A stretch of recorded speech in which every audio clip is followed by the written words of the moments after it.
All right, a Monday edition of The Zone right here on Sports Radio 810 WHB. Jason Anderson with you, Josh Brisco, Dylan Michaels. We head up until 2 o'clock. The next 4 hours, we've got you a lot of stuff to get into today and talk about as it relates to some NFL football, some college football. Coming up at noon, we will hang out with our NFL insider from ESPN. Field Yates will be our guest. We'll talk some weekend that was and a quick little primer look ahead to Chiefs and Eagles coming up on Monday. That line, Chiefs 2.5.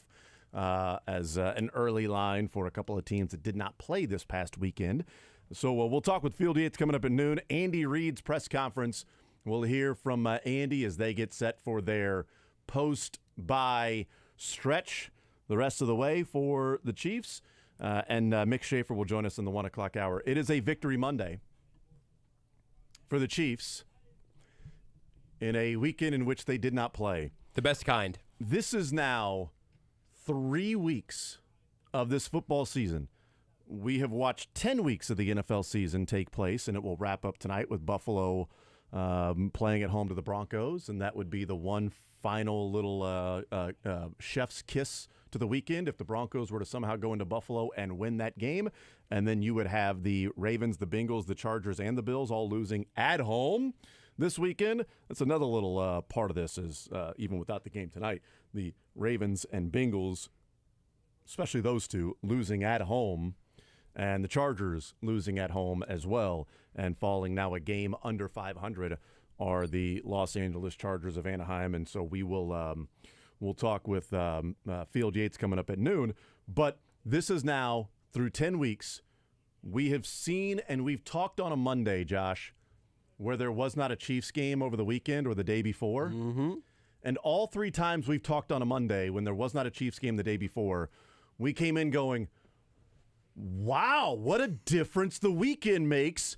You feel better about the Chiefs. After week 1, the loss to the Lions, then you see the Bengals do what they did. And you're like, not really feeling like it's all that terrible of a, there are certainly some context that needs to be added to the weekend. But after week 1 with that Thursday night football game against the Lions, and then the Chiefs' Thursday night football game against the Broncos, and what took place that weekend, and we show up on Monday and go, oh, what crazy. What took place this weekend, and, how we felt on Friday morning versus now.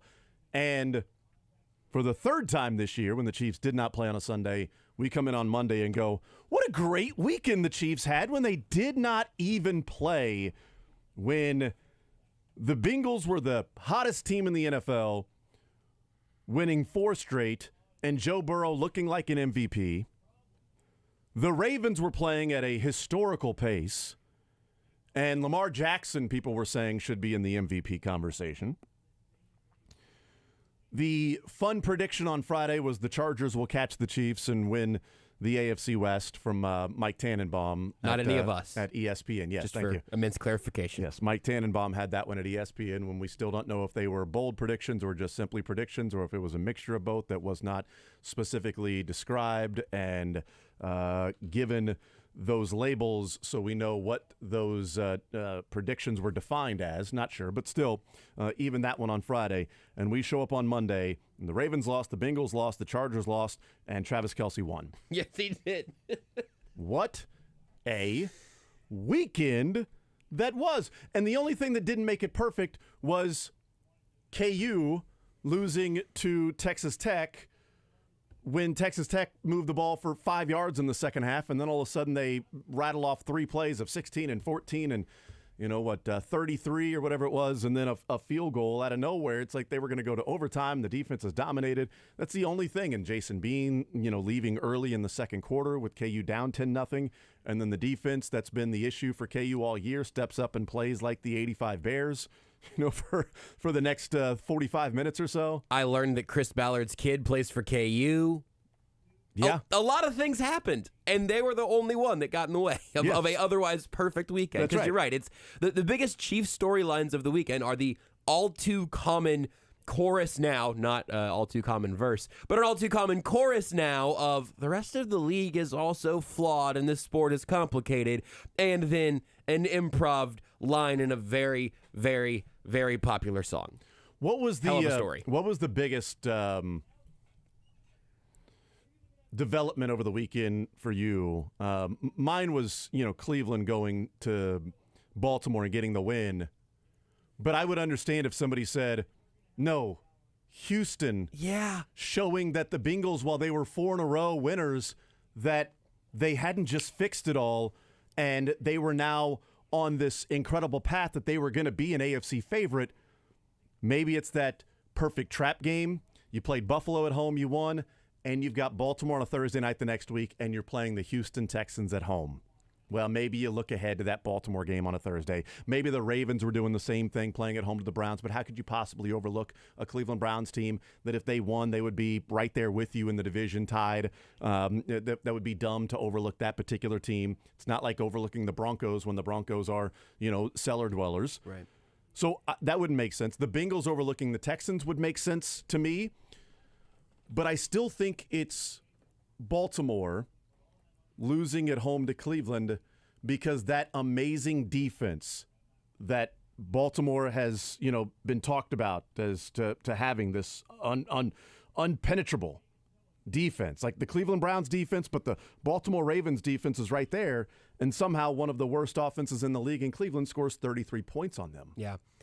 I have no problem with it being Browns-Ravens. I'll take the other one just so we can each talk about them a little bit, because I think those are clearly the two biggest games and two biggest results.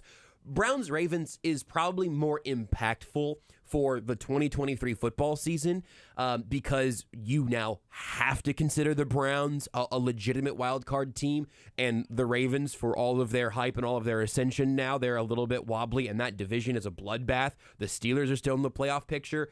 But they'd all be 6-3 if the Bengals would have won. And the reason that my favorite game of the weekend was Texans-Bengals, because it was twofold. It is the sword cutting both ways. It is the Bengals defense starting to show maybe just a couple of flakes away at the chainmail. I don't know.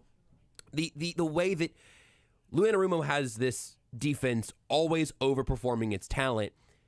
And they even got C.J. Stroud, but it cuts both ways because C.J. Stroud keeps doing it. He wasn't perfect in this game. He had the pick later on, but he was doing it without like half of his top half dozen weapons. He was doing it shorthanded in his first year as a rookie on a team that was not supposed to be this good this quickly. So it is a stock up, stock down that I think is more impactful for the Bengals because now they are alone at the bottom of their division. I think they have to play the Steelers twice still. They have a lot of climbing to do, even as I think now the top 9 teams in the AFC are all legitimately pretty good and pretty interesting. And that has me cutting off a competent Colts team, Raiders team that has a little bit of juice all of a sudden, the team with Justin Herbert, the team that at least theoretically has Aaron Rodgers, and Bill Belichick, and Mike Vrabel, and Sean Payton. Those are the teams that I'm saying are not in the mix, that are not interesting by the AFC standards. There might be a dozen AFC teams who would be the second or third wild card team in the NFC right now.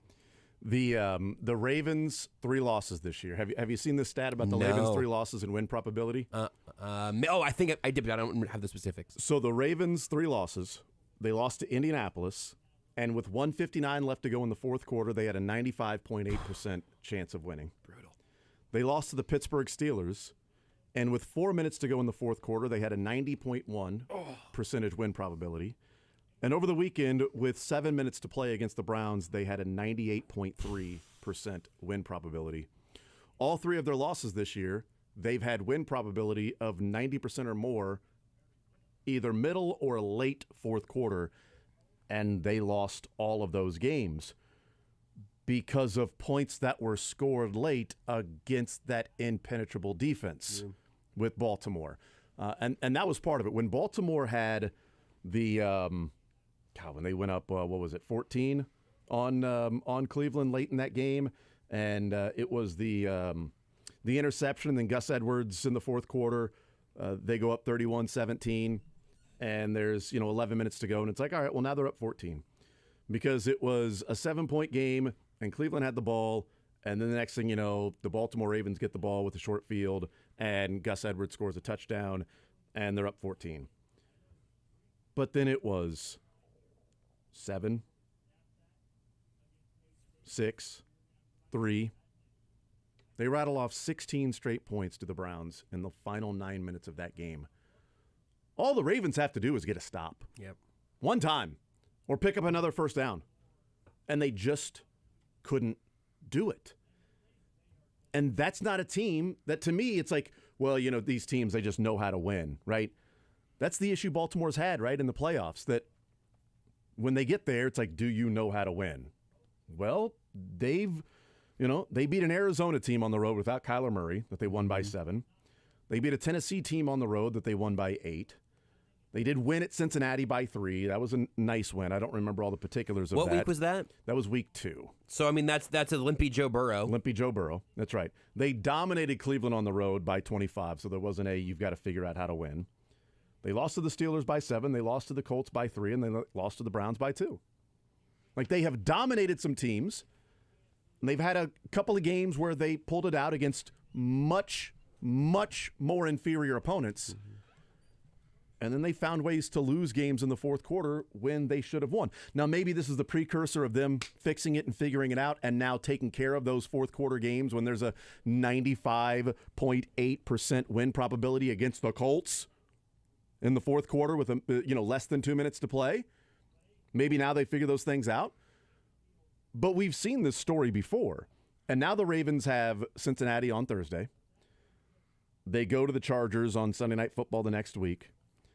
They go to Jacksonville. They go to San Francisco. They still have to play Miami and Pittsburgh. It is a tough road, and that's why I put the Baltimore one up there is, hey, are the Chiefs going to get the number 1 seed? Well, we'll see. And by the way, I didn't even write down Jacksonville, which I should have, but it was such a dominant game. Yeah, right. It was they such got curb stomped. They just got destroyed. Yeah. That it's like, okay, well, there's Jackson, and mainly because they had the tiebreaker over Jacksonville. Right. But yeah, Jacksonville could have finished with a better record than the Chiefs. Well, now they have to finish 2 games better than the Chiefs the rest of the way because of getting curb stomped at home. Yep. All of those teams, Ravens, Bengals, Jags, Chargers, all lost at home this weekend, while the Chiefs were at home resting. And, well, not all or of them. in Buenos Aires. Yeah. Somebody's in Argentina. You got somebody in Lawrence. You got maybe people were not everybody was home over the weekend on a Saturday enjoying different things. And just like as a team that so thoroughly obliterated the Jags that we forgot to mention them, came off of 3 losses that had people wondering, are the Niners broken? Yeah. They lost at the Browns, at the Vikings, and to the Bengals at home.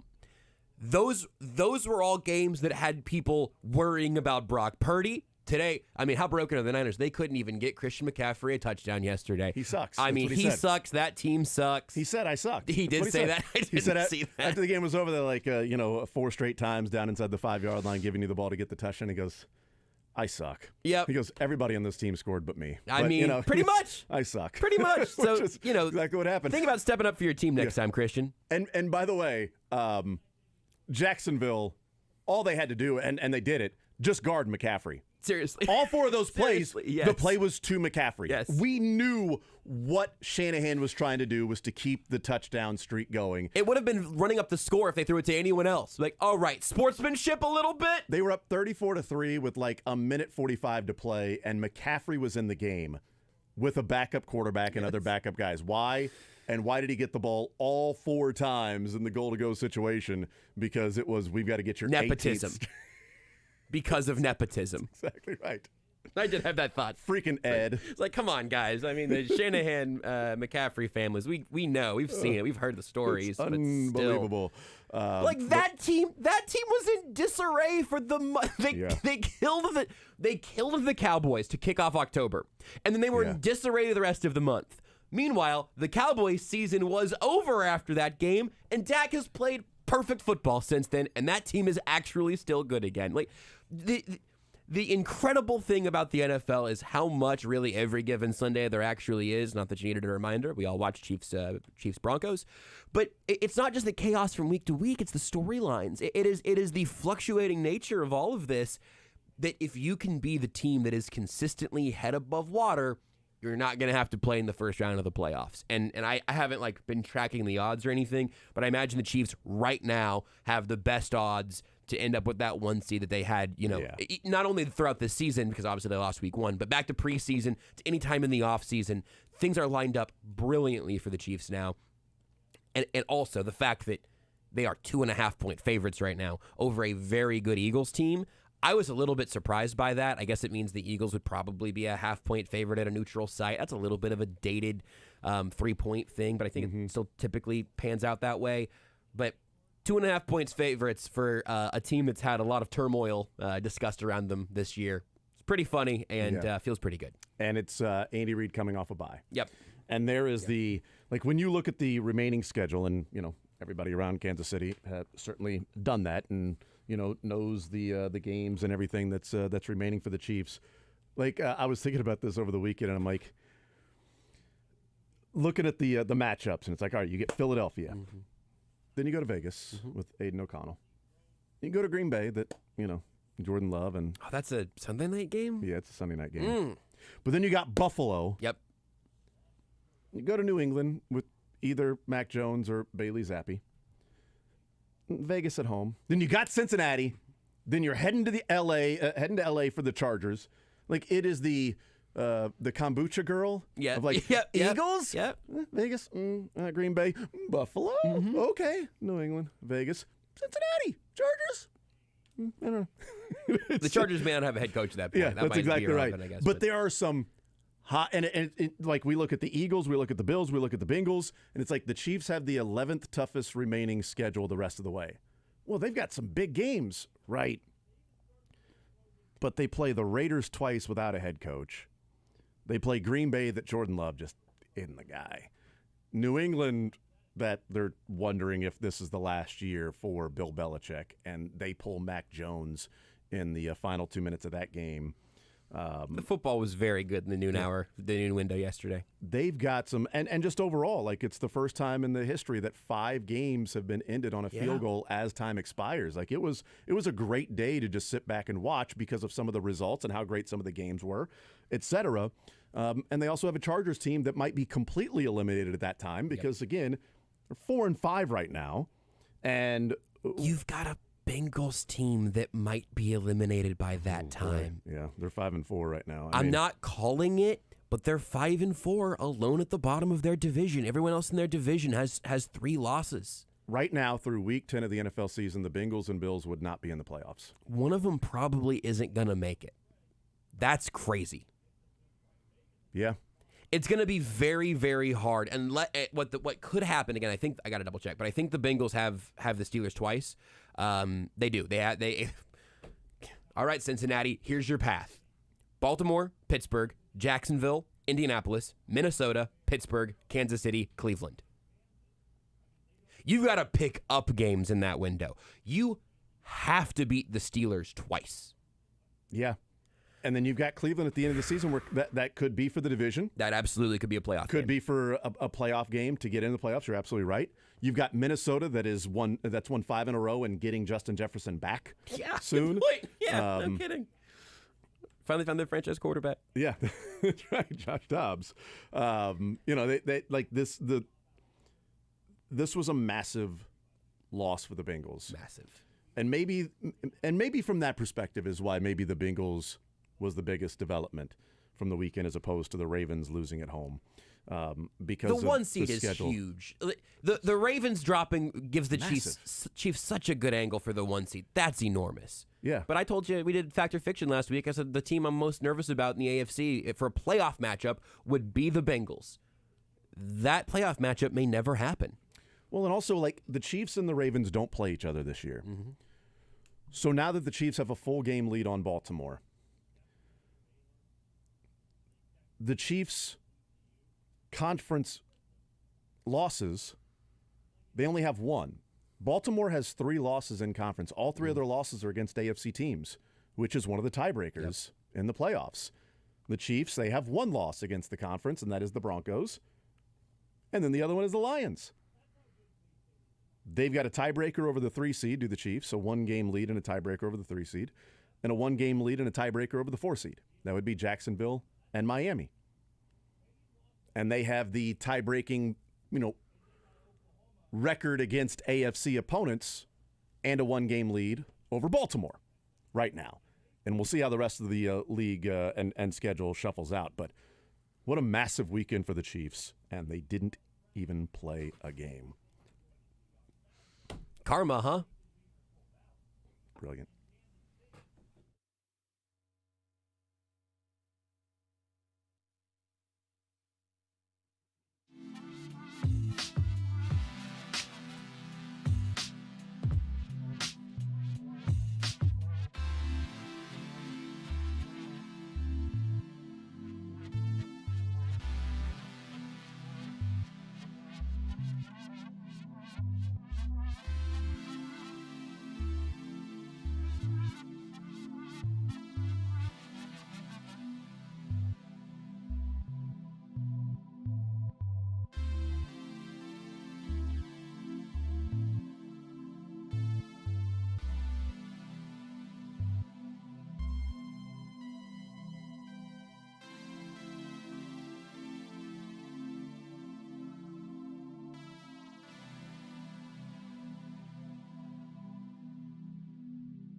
Do want to read a few texts before we get into the college football conversation. Text says, let's talk bad beats. Yes.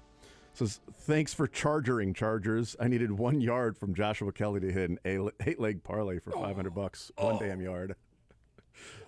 I hit a grimy anytime touchdown parlay yesterday. Did you? Grimy. What'd you get? Totally grimy. Was there who's the grimiest leg of it? I don't know, but the grimiest leg was Joe Mixon.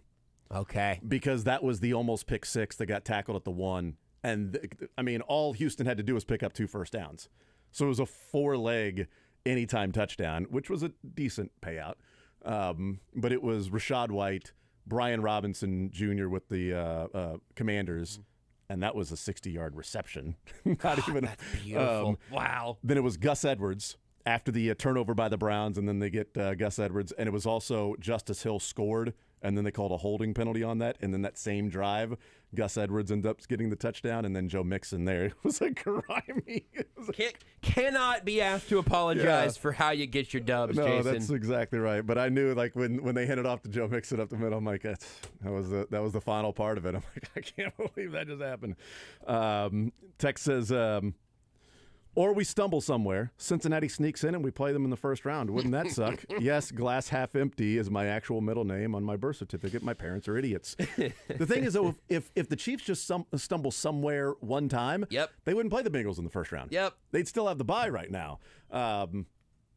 So that's the beautiful part about when you say, well, if the Bengals sneak in or do the Bills sneak in, or who are these games and teams playing in the wild card, where there's going to be 6 of those teams playing in the first weekend, as we know, one team getting the bye. And there's going to be carnage with those teams. Like, there's going to be good teams that are eliminated, obviously, because only 4 make it to the second round. But there are going to be some damn fine teams that might have been, preseason, top 10 teams to win the Super Bowl that aren't even going to be there in the Final Four on the AFC side, because they've had to go and beat each other. Right. With the Ravens, the Dolphins, the Bills, the Bengals, like all of those Jags, all those teams, if the Chiefs get the bye, all those teams are going to be playing each other if, in fact, they actually make the playoffs, meaning the Bengals and the Bills. And again, like the teams that seem like outliers in the AFC playoff picture right now are teams like the Steelers and Browns. And the Bengals will have a chance, but their schedule is brutal. Buffalo, as their defense kind of begins to fall apart a little bit, I think they're 7-point favorites at home over the Broncos tonight. Yeah. I'm not picking it. I'm not touching it for what it's worth. The Ravens were 6-point favorites yesterday. But that right there is the exact type of game that you go, like, if the Bills stub their toe tonight, if the Broncos, the Broncos can go ahead and get back in our good graces. Sean Payton can get back on his horse, no pun intended, but it works. And Dylan can come in full Belichick, or full not Belichick, Parcells disciple all the rest of the week. But all of these teams are kind of wobbly right now, and the Chiefs sit at the top, not too worried about what's happening on the bottom half of the Jenga tower. It's really unbelievable. The college football weekend that was, and looking ahead even to the Sunflower Showdown. Oh, Sunflower Showdown. Coming up this weekend, it is a 6 o'clock game, FS1. And right now the line at DraftKings is K-State -8. We'll see if that moves one way or another. We'll get an update on Jason Bean eventually for this game coming up, but it's going to be obviously a massive game because there's a lot of implications to this. I mean, one, K-State's won 14 in a row in the series, and you've got Big 12 championship game implications we'll get into here in just a little bit. So I definitely want to talk about that, and K-State taking care of business, and KU dropping that game to Texas Tech and the Fighting Patrick Mahomes that were there in Lawrence. Mizzou, the third best team in the SEC? Are you asking? Was there a question mark or an exclamation point? There was a question mark followed by a period. Say it with an exclamation point, followed Jason. Followed by maybe an exclamation point there. Stand on business, Jason! I mean, Mizzou, the third best team in the SEC, behind Alabama and Georgia, or Georgia-Alabama, whichever way you want to place those. And yes, I don't care that they lost head-to-head to LSU. Ole Miss, getting thumped by Bama over the weekend. They fall back. LSU 7-3 overall. Thumped by Georgia. Yeah, that's right. That's right. Yeah, thumped by Georgia. And they fall back. But Missouri is just dominant win over Tennessee. That was 7-2 coming in, and Tennessee had a chance at the time of kickoff to win the East. If Georgia had lost to Ole Miss later on that night and Tennessee beat Mizzou and then Georgia, Tennessee would be playing for the SEC championship. They went into Missouri with still a possibility of playing for an SEC championship, and they got punked by Mizzou. Just punked 36-7. Mizzou, the beatdown over Tennessee that won the last 2 years 66 and 64-24. Missouri scoring the same amount of points the last 2 years against Tennessee, but giving up 66 and then giving up 64 points to Tennessee. It was a demolishing for Mizzou over Tennessee. And it was also, we talked about sort of that culture, the bedrock game. How do you bounce back from putting everything you had into Georgia and then knowing you are eliminated for playing for the SEC championship because you have 2 losses. Georgia had none, and Georgia had 2 games left. They could have, lost those 2 games, but they would still have the tiebreaker. You were eliminated by losing to Georgia, whereas you beat Georgia, you were in the driver's seat. You were the favorites to go and play for the SEC championship. You were the favorites in the East by winning that. How do you bounce back? And all they did was bounce back against a team that beat them by 40 the last 2 years, 80 total the last 2 years, and they beat them by 4 touchdowns. There was a chance for this game to get close a little bit later on. And this the way I was sort of consuming college football all day and had a little early Thanksgiving with the now in-laws. They're K-State people. We watched a lot of K-State football, right? So I was watching some Mizzou on my phone, and then as the K-State game was winding down, I was about to make the pitch for, hey, this Mizzou-Tennessee game is coming down to the wire, actually. We might want to flip over. And by the time K-State-Baylor went final, this bleep was over. Yeah. This was a decapitation of a football game. Say it with the exclamation point. Mizzou can be the 3rd best team in the SEC. What else could you possibly ask to see from them other than, man, it would have been nice if you would have beaten Georgia. Man, it would have been nice if that game didn't get a little sour at the end against LSU, a game that was closer than the final score. But the LSU and Georgia games were games. Yesterday was not. Mizzou-Tennessee was not a game in the same way Mizzou-Georgia and Mizzou-LSU were. That was an incredible performance. I didn't think that K-State-Baylor and that final score of 34 points. Yeah, I didn't think K-State-Baylor's margin of victory would be roughly the same as Mizzou and Tennessee's margin of victory, and that's what was just one of the real dominant parts of what Missouri did. And Cody Schrader, the 10th player in FBS history with 200 rushing yards and 100 receiving yards in a game. And he is the 3rd player to do it versus an AP-ranked opponent. Wow. Joining Devin Neal last year versus Oklahoma State and Christian McCaffrey in 2015 versus USC. Here's Eli Drinkwitz weighing in on Cody Schrader's performance and what he saw from the former D2 standout, now leading rusher in the SEC. Incredible. I mean, I don't know that there's a more impressive performance than to rush for 207 yards and to receive 116 yards out of the backfield. What an incredible day that little Superman had for us. I can't call him the Smurf anymore. He's risen to a new level. He's Superman now. So if you're talking about the best player in college football, who's done more for his football team than anybody else. He's the leading rusher in the SEC. When's the last time the leading rusher in the SEC on a top 10 team wasn't considered for the Heisman? I think you'd be long. I don't know. I don't know either. No idea. Cody Schrader isn't being considered for the Heisman. Maybe he should. If you go to DraftKings, in all of the different players that show up on the Heisman voting, there's 1, 2, 3, 4, 5. There are 6 running backs that show up on the board. They are ranked out of the betting odds 9th, 11th, 12th, 15th, 16th, and 17th. None of them are named Cody Schrader. The only Missouri Tiger that shows up on the betting board at DraftKings is Brady Cook, which, I mean, he's had a really awesome season. He's been pretty good. But Cody Schrader has been unbelievable. Almost 6 yards per carry, 11 touchdowns, has, over 1,100 yards rushing right now. And that performance against Tennessee was just brilliant. It's a Jamal Charles box score. Honest to goodness, 200 and 100? it really is a Jamal Charles box score. And I'm not sure I ever saw him with 40 touches in a game, so even that's not quite fair. But it is unbelievable and such a fun story. If only they could take some of those touches in the game yesterday and give it to him in the fourth quarter against Georgia, that would have been great. Eli Drinkowitz weighing in on the resilience of this team this season, bouncing back from a couple of losses and playing good football. Can't kill us. We've already been killed. I mean, we've been at the bottom. We were in hell last year. You know, you lose some of those games the way we did, it don't get much worse than that, you know. And so this team just said, hey, you can't kill us. We're going to fight our way out. We're going to fight for each other. And I really think that's really it. I mean, there ain't nothing y'all can do to us. I'm not saying y'all. I'm just saying there's nothing anybody can do. Like, we've already been there. Now it's just about fighting for each other, playing for each other, and we're pretty talented too. They are. They are a talented team. They're putting it together. They're playing good football right now. And Eli Drinkowitz, obviously, you know, a fan of different TV shows, etc. But yeah, this is like you said, a Missouri team that's already been killed. Can't kill us. We've already been killed. What is dead may never die.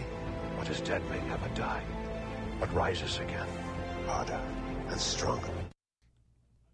What is dead may never die, I feel like, is the motto of Missouri moving forward. That should be all over the place. You can't kill us. We've already been killed. What is dead may never die. Game of Thrones. It's beautiful. Yes. It also, I think, is a good mantra for Mizzou fans because the spirit that is dead may never die. Mizzou fans have known pain. You can't kill the Mizzou fandom spirit. You can't. It's already dead. And so then when that becomes a little undead at the right time, undead. Baby, let's go. The undead at the right time. Yeah, they need to take care of business against Florida. Yes. They're 10.5-point favorites and then beat Arkansas, who may or may not have a head coach at that time, and have a 10-win season. And at that point, it would be a little unfortunate because if they win the next couple of games, I think they would be an at-large bid in the playoff. If you look at some of the playoff hypotheticals that were out last week, the at-large bid, one of the final at-large bids, went to Ole Miss over Mizzou because they had just lost to Georgia. The week before that, it was Mizzou in there over Ole Miss. Then Ole Miss beat A&M, then ended up losing to Georgia. Missouri lost to Georgia, now beat Tennessee. We'll see what the hypotheticals come out in the next couple of days, but I think they would be probably the 11 seed. Would Mizzou, if they were to win out against Florida and against Arkansas, we'll see if they can carry over some of this into next year and continue this route and give themselves a chance to actually make the college football playoff, which I didn't really think would have been much of a possibility with adding Oklahoma and Texas and how tough the East is with, you know, what Georgia's doing, and Tennessee beat Missouri by, 80 the last couple of years, and that was coming into this year of what was the expectation of Mizzou. I had them at 6-6. I thought they'd be 7-5, but I said, it's 7-5, but it's Mizzou. They'll drop to 6-6. I want to take a time out. I want to come back and we'll get into KU and the loss to Texas Tech and the tiebreaker for the Big 12 championship game and how K-State, if they win out, would have the tiebreaker over Oklahoma State and Oklahoma, even though K-State and Oklahoma both lost to Oklahoma State. Riddle me that, Batman. We'll do that next.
All right, we continue right here on Sports Radio 810 WHB. You know, we talked on Friday about Big 12 Coach of the Year. I thought it was funny, the text we got from Mick Schaefer after the KU and K-State games were over and Oklahoma State was peeing down their leg, that he texted and said, you know, just like we said, Chris Kleiman, Big 12 Coach of the Year. Oddly enough, I think Lance Leipold did more to solidify his case over the weekend in that game. He lost his backup quarterback in the second quarter against Texas Tech, and Grimm was already out, although it was very present in the stadium. It was Grimm. Very present in the stadium. He was out. And walk-on Cole Ballard, they stay in the game. They do enough. They tie the game. And a couple of big plays against that defense, and the next thing you know, you lose 16-13. I thought for sure it was going into overtime.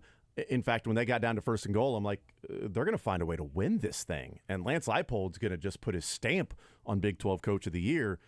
They had drives of 98, 77, and 77, and they came away with 6 points on those drives. And that's rough. Because you also had a couple of longer, like the 98-yard drive was, 8.5 minutes? And they got 0 points out of it in the second quarter. I mean, the entire second quarter, KU had the ball, it seemed like, and they got 0 points out of that drive. And they go into halftime 10-0. And I understand, if I'm like, I would have gone for it as well. It's not you just take the points. You went 98 yards, like 15 plays, 8 minutes, and you're down 4th and goal at the 1? The 1. Yeah, I'm going for it. Terrible play call, though. No, I'm just joking. It would have been a great play call if it worked. I don't know. It happens. But I'm going for it, and it sucks. But the two other drives that were 77-yard drives, you get goal-to-go situations. Like, they had 3 different goal-to-go situations, and they come away with 6 points. And the touchdown is that Devin Neal, great run. And it's funny, like, in the second half, they're like, you got to give Devin Neal the ball. Just give Devin Neal hasn't touched it. Devin Neal the ball. Boom. Touchdown, 60 yards. Devin Neal. He's a badass as well. That's why he was on the name with Christian McCaffrey, Devin Neal, and now Cody Schrader against an AP top 25 ranked team to have 200 rushing and 100 receiving. That was just last year. So back-to-back years of that happening in college football are KU and Mizzou. Unbelievable. With their running backs that are still there. But that was an unfortunate one because I thought Lance Leipold shows how phenomenal of a coach he is, that somehow that was even a game late in the fourth quarter for KU to win it. It's also the trap that teams with bad quarterbacks or their third-string quarterback, whatever, get trapped in all the time at all levels, which is when you get close in the goal-to-go situation, that opportunity is more rare because you don't have your primary signal caller, but also converting there is more difficult because you don't have your starting quarterback. So it can compound. I ultimately thought most of those in-game decisions and a lot of the things they did late in the game were all pretty well fine because you are kind of playing with one, maybe 2 hands tied behind your back. It also did kind of feel like they were going to pull it out, and that would have been such a cool story. Yeah. Ultimately, the collapse late in the game, too much. K-State, no issues with Baylor. Nope. And if they went out, they may have no issues in getting into the college or the Big 12 championship. We'll explain next.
The Zone is presented by Guaranteed Foods, delivering all natural food to Midwestern families since 1958.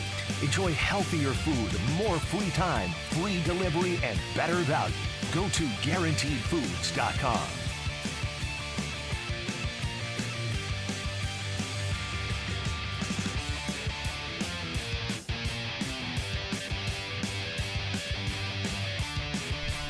We'll get into some Chiefs football here this hour.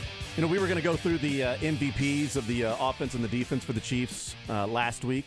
But how can you possibly get into that in a bye week when you've only got 20 hours to talk during the week? We were swamped. We were packed. There's so much stuff to get into. Google Docs live forever. I still got my top fives. That's right.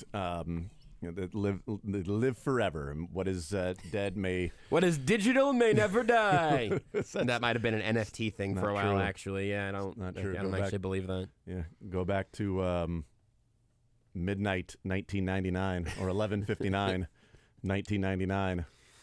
December 31st. What is digital will all die. That's right. 913-912-4810. So K-State had no issues in their game against Baylor, which, you know, I didn't expect they would have issues in their game against Baylor. I thought they would cover the 21 points as well. A couple of points with this with K-State. Since the conversation about Will Howard or Avery Johnson, all Will Howard has done is gone out there and said, anything else? Mm-hmm. Any other brain busters people out there? Anybody else got some commentary on that? Anybody raise your hand? Bueller, something do economics? Anybody voodoo economics? Okay. Yeah, I'm still here. Since the Oklahoma State game, that was rough, and then the Texas Tech game of the getting in every other series, he's gone out there and thrown, since those two games, 12 touchdowns and 1 interception, and also rushed for a touchdown in the game on Saturday against Baylor, along with Baylor, 235, 3 touchdowns, no interceptions. But in those games since the Oklahoma State and Texas Tech game, 12 touchdowns, 1 interception, 13 total touchdowns, 1 turnover. I mean, Will Howard is, no, Avery, you'll get your chance. You'll get your chance, buddy. But the Big 12 championship is still available for Kansas State. And here's how crazy it can get for Kansas State. So K-State, the remaining games, they've got KU this weekend, and then they've got a home game against Iowa State. The scenarios are if everybody wins out. If Oklahoma State, and Kansas State win out. Oklahoma's got BYU and TCU. Oklahoma State has Houston and BYU. They should both win out. We don't know what's going on with Jason Bean, but Kansas State is an 8-point favorite. And then they're playing at home to Iowa State, which at that point, if everybody's winning out and the tiebreakers, that would be for a trip to the Big 12 championship and another shot at Texas in the Big 12 championship. You would think, conventional wisdom would tell you that if there are 3 teams that are tied and only one can move on, that the tiebreaker would be, did the 3 teams play each other, and did one team have 2 wins against the others? That would be conventional wisdom. And if conventional wisdom came through, Oklahoma State would then get the tiebreaker in the scenario of everybody winning out the next 2 weeks and still remaining tied atop the Big 12 standings. Because they'd be tied with Oklahoma. They would all be 7-2. And Kansas State, whom Oklahoma State beat both of. Beat both of them. Congratulations, Oklahoma State. You're going to the Big 12 championship game. You get to play Texas. Orange on orange. That's right. But what? Are you about to tell me it's not that simple? It is not that simple. Why? Because the Big 12 has said the head-to-head tiebreakers in a 3-way tie only matter if all 3 teams played each other. Kansas State did not play Oklahoma this year. So that tiebreaker is now thrown out. So what they do is they go to the highest remaining team that all 3 teams played and record against. Wild. Well, Texas is up there. Yeah. Sorry, K-State. Oh, wait, Oklahoma State didn't play Texas. Okay. They're Texas out is too. now eliminated. What about Iowa State? Well, in this scenario, K-State wins out. They beat Iowa State. They all three played Iowa State. Good Lord. Iowa State beat Oklahoma State. Oklahoma and Kansas State beat Iowa State. Oklahoma State would then be eliminated. Then it would go to Kansas State and OU. And their highest remaining team would be, at this point of winning out, KU would have lost. And if West Virginia then wins, West Virginia would be ranked ahead of Kansas. And Texas Tech would be there if they went out, ranked ahead of Kansas. But wait! Kansas State didn't play West Virginia, and Oklahoma didn't play Texas Tech. So those teams no longer count in the tiebreaker with Kansas State and Oklahoma. But They both played Kansas. And Oklahoma lost to Kansas, and in this scenario, Kansas State would have beaten Kansas, and Texas and K-State will play for the Big 12 championship if all three teams win out. How about those apples? How do you like them apples? I personally like those apples because I'd rather see K-State and Texas in the Big 12 championship game. I would not want to try to explain that to Mick at 1. I would not. I would not want. I'm hoping he's not listening yet. I'm hoping he does not know. I tried to explain it as best I could for the radio. I think it works. I followed. I'm baffled, but not because you didn't explain it well, because it just makes a lot of football sense to say Oklahoma State. Congratulations. You beat the teams that are here jockeying for position with you. You advance. Because that's not what happens. Let's say Kansas State and Oklahoma play, which is the reason why they can't use this tiebreaker, because Kansas State and Oklahoma didn't play. And let's go, Oklahoma beat Kansas State. Okay. Kansas State had lost to both of them. Okay, you're eliminated. Kansas State beat Oklahoma, or Oklahoma State beat Oklahoma. Okay, Oklahoma State is now in the Big 12 title game. Let's say Kansas State beats Oklahoma. Okay, Oklahoma State and Kansas State both beat Oklahoma. You're out. Okay, Oklahoma State beat Kansas State. Sorry, Kansas State, you're out. Oklahoma State goes to the Big 12 championship game. What's the point of even throwing in that one? Because it doesn't matter if one team has wins over the other two. Those two teams can beat each other. It doesn't matter because the tiebreaker would ultimately be, okay, these two teams remaining, and this team is remaining that has a win over both of them. So now tiebreaker head-to-head, the team would go to the Big 12 championship that has beaten both. But that is eliminated on the fact that K-State and Oklahoma did not play each other because they are not balanced schedules. They don't play each. It's not a round robin anymore. I think you just said this. I'm just going to say it again, just see if it's true. Yeah. If K-State would have lost to Oklahoma instead of losing to Texas, Oklahoma State is going to the Big 12 championship game. Because they lost to Texas and never played Oklahoma, That's right. They would go. That's right. Not because they beat one of those teams, but because they never played Oklahoma and just happened to lose to Texas instead. Yep. And Kansas State didn't play West Virginia, and neither Oklahoma or Oklahoma State played Texas Tech. So those teams can't be tiebreakers. So the two highest remaining teams that all three teams played, and Oklahoma State didn't play Texas. So Texas, West Virginia, and Texas Tech are all eliminated. It leaves two teams, Iowa State and KU. K-State beat both. In this scenario of K-State winning out, Iowa State and KU, they would have beaten both. Iowa State beat Oklahoma State, and KU beat Oklahoma. K-State is your Big 12 championship team against Texas. It always felt like this year was going to have some moments of KU and K-State maybe accidentally helping each other out, in part because there's kind of a bleep OU, bleep Texas thing going on. I never expected it to be that specific and that granular. And, Kansas, hey, appreciate you guys. We'll let you know what it was like. If K-State beats KU and then goes to the Big 12 championship game because of the tiebreaker of KU beating Oklahoma, that would be one heck of a K-State a thank you to KU on the way out that you didn't even win head-to-head, and beating Oklahoma, your biggest win in the Lance Leipold era, actually helped get us to the Big 12 championship game to avenge the loss to Texas and defend the Big 12 championship when they won last year and be back-to-back Big 12 champions on Oklahoma and Texas' way out of the Big 12.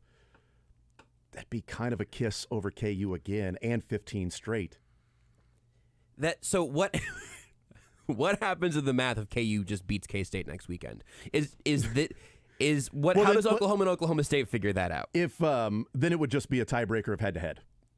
So then That Oklahoma makes sense. State, Sure. Then Oklahoma State is going for because they got the last win. This is a Okay. weekend to where Mick Shaver can truly have his rooting interest. He can root for Oklahoma right. State and Kansas. You're right.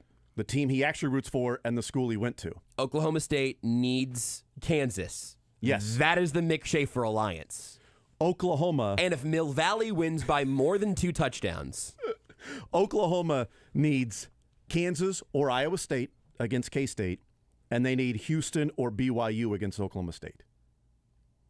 They need both of those teams. Oklahoma needs that. Right. Oklahoma needs that. They need both of those teams. Because if Oklahoma State loses and it's K-State and Let's OU... not even worry about it. I don't Right, I think I know. want a Texas OU Big 12 championship game. I'm not that agree. tied to all the Well, conference stuff, it and wouldn't- even that. Yeah. If Oklahoma State only loses and it's K-State and Oklahoma that have both won out, they didn't play each other, and again it goes to the highest remaining team that all 3 teams played, or that both of those teams played. Oklahoma State, they both lost to, and then Iowa State, Who they They would have both both beat. beaten. and then KU. Okay, and then we're back to Kansas again, back and to then Kansas. then KU sends K-State to the Big 12 championship game again. Yep. So Who doesn't love college sports? Come on. it's unbelievable. People around here make fun of soccer's tables and way of giving out championships. Look at the transitive property we have here in the Big 12. I mean, it's fascinating that Kansas State essentially controls their own destiny. Yeah. Unless Oklahoma State loses one to BYU or TCU, then if they're both tied, Oklahoma State has the tiebreaker over Kansas State in head-to-head. They need the 3-way tie. Or Oklahoma State to drop one. Right. But if all 3 teams go 2-0, and by the way, But if just Oklahoma loses, yeah, I know. But I mean, so the whole thing is we'll get more clarity this weekend because Oklahoma will have gone to BYU and won, Right. and Oklahoma State would have gone to Houston and won, and Kansas State would have gone to KU and won. If we're talking about that, right, we're skipping through a week of all of that happening. and it'd be Just- Oklahoma, Oklahoma State, and Kansas State all playing home games against TCU, BYU, and Iowa State, respectively. brilliant. So they don't control their own destiny, but if chalk happens the rest of the way in games in which, I mean, what's Oklahoma favored by against BYU? 24. Seems safe. Oklahoma's favored by 24 against BYU, and K-State is favored by 7. Or excuse me, Oklahoma State is favored by 7.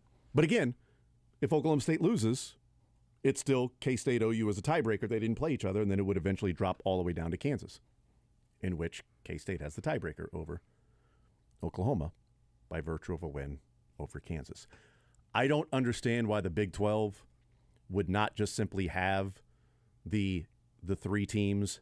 If one team beat the other 2, that's Yeah. the simple tiebreaker. Who cares if the other 2 played each other? That doesn't make It does not matter. Would not matter. Because that's where, like, when you're sitting down and coming up with different scenarios, if all 3 teams played each other and one team beat the other 2, it does not matter the result of the other 2 playing each other. right.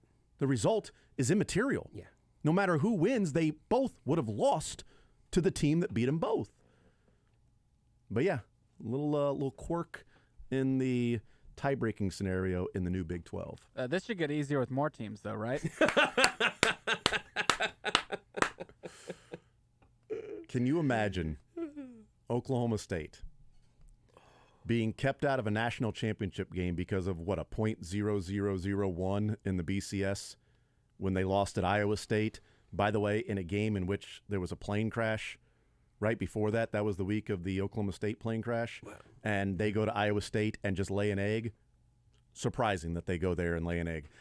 I've always thought that, and I know Corey and Mick have said, "No, you go there and you got to win. You got to win that game." Sorry, I've always thought that if there was more of a human element there, if there was a college football playoff committee or BCS committee, I think they would have taken into account what went on that week for Oklahoma State, and then traveling to Iowa State, and then not playing good football, just laying an egg, and didn't look like they were all in the game. Which, again, understandable. Yeah. I think that might have made a difference, but they miss out on that by the smallest of margins to play for a national title. And then the Big 12 championship they would miss out on by virtue of a tiebreaker when they would have beaten the other two teams. They would have beaten either of the other two teams, and they would have the same record that's going to be playing other two teams that are the three-way tie, I should say. That'd be playing in that Big 12 championship game against Texas. So it is remarkable and remarkably convoluted. And if you're K-State, all you can ask for. And for the Big 12, just as long as it's not Texas and Oklahoma. It's got, that Oklahoma has to be State or Kansas State for a chance to knock off Texas and to have a remaining Big 12 team be the reigning Big 12 champion with the new Big 12 next year with the 4 Pac-12 schools coming in, that there is a Big 12 team that won the Big 12 championship the year before. I've accidentally a couple of times called them an original Big 12 team to teams. Original doesn't mean anything anymore. There's no to me, West Virginia would count as an original Big 12 team. They just do in not. this, I know, I understand. It's why it's a bad phrase. I need another. I don't know if it's a core 12. I don't know if it's. I don't know what the cutoff needs to be. It would have to be the Big 8. But right, I feel like you can go to Big 8 teams and then modern Big 12 teams, but there's so many newcomers that West Virginia will be. They're going to be the oldest wide receiver in the Chiefs receiving corps, right? It's like, wait a second, like L'Jarius Sneed is the old man in the Chiefs corner. West Virginia has a little bit of that now with all of the newcomers this year and next, but it would just not. Again, I'm not super personally invested in all of the Big 12 in conference alignment drama because I don't necessarily have a horse in the race.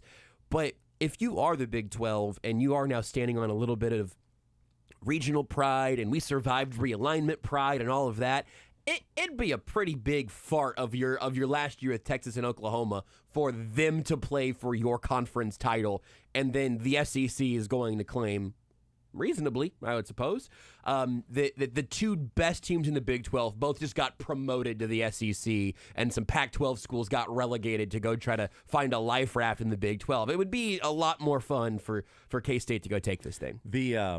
Or Oklahoma State, for that matter. I would prefer K-State. Yeah, no doubt. When you say like the original teams, next year the Big 12 will have 16 teams, and only 4 of the 16 were in the Big 8. I mean, that's wild. And also that sucks. Yeah. Yeah. It just sucks, because if you're like, okay, the Big 12 is expanding, they're adding teams from the Pac-12, they're getting to 16, and Oklahoma State, Iowa State, and Oklahoma State, Iowa State, KU, K-State are the 4 remaining teams from the Big 8 that are still standing in the new, expanded, bigger, more inflated Big 12 of 16 teams. So, yeah. But hopefully, it is Kansas State, or for Mick's sake, Oklahoma State, knocking off Texas. West Virginia and TCU will be the 7th and 8th longest tenured Big 12 teams after this season. 7 and 8. There you go. We'll take a timeout. We'll come back, and we'll get into some Chiefs stuff, but I also want to talk about everybody's broken college football. Oh, it's really hard to watch, man. Wish I could find some change in my couch cushions. Got to be a way to where you can find some extra money for these college football programs. I can't find any. And then the Michigan Wolverines played their hearts out for a recently departed Jim Harbaugh, who passed. His untimely death that took place. Tragic story of Jim Harbaugh being killed by the Big Ten. I'm tearing up just thinking about it, man. For 3 weeks, and then he will be reincarnated. Oh, okay. He will be That's brought back from the dead. Longer than Jesus needed, so that's not that exactly right. impressive. I mean, Yeah. So, I you mean, got that thing done in 3 days. it's not even an Easter bunny around there to sort Yeah. of celebrate that thing. So, yeah, we'll talk about a couple of those things and get into some. It's got to be hard to be there every day at practice without Jim Harbaugh also. I mean, just having to go through like day in, day out, game planning, practicing, just the ghost of Harbaugh over your head. And him in his grave at the team hotel. Yep. Got to be Over tough. the weekend there in college. Or, They should Happy Valley. transport him around in a hearse just for the next 3 weeks. Just let him lay in the back. Just really, look, if you're not going to get the restraining order thing figured out, go ahead and play into it. And then at the end of the season, it would be like Undertaker just Yes! stands up Yes! or sits up in the in the casket. By God, that's Jim Harbaugh's music. Lean into it, Michigan. Oh, they are. They are leaning heavily into it. You know what would really spurn them? I think if you left to a different conference with the word big in it, I think that would be the most vengeful thing you could do. Well, they've said that. I know it's Oh, floated my out there. goodness. Come on over, baby. Big we and- got big- got a big warm spot for you, Michigan. Big independent. Yeah. Michigan. Big dependent. Well, that sounds like big dependent. Big independent, I think is. Yeah. Just make it one word. It's not a great portmanteau, but it's all we got.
Thank you to all the texters, 913-912-4810. And we had a lot of texts coming in.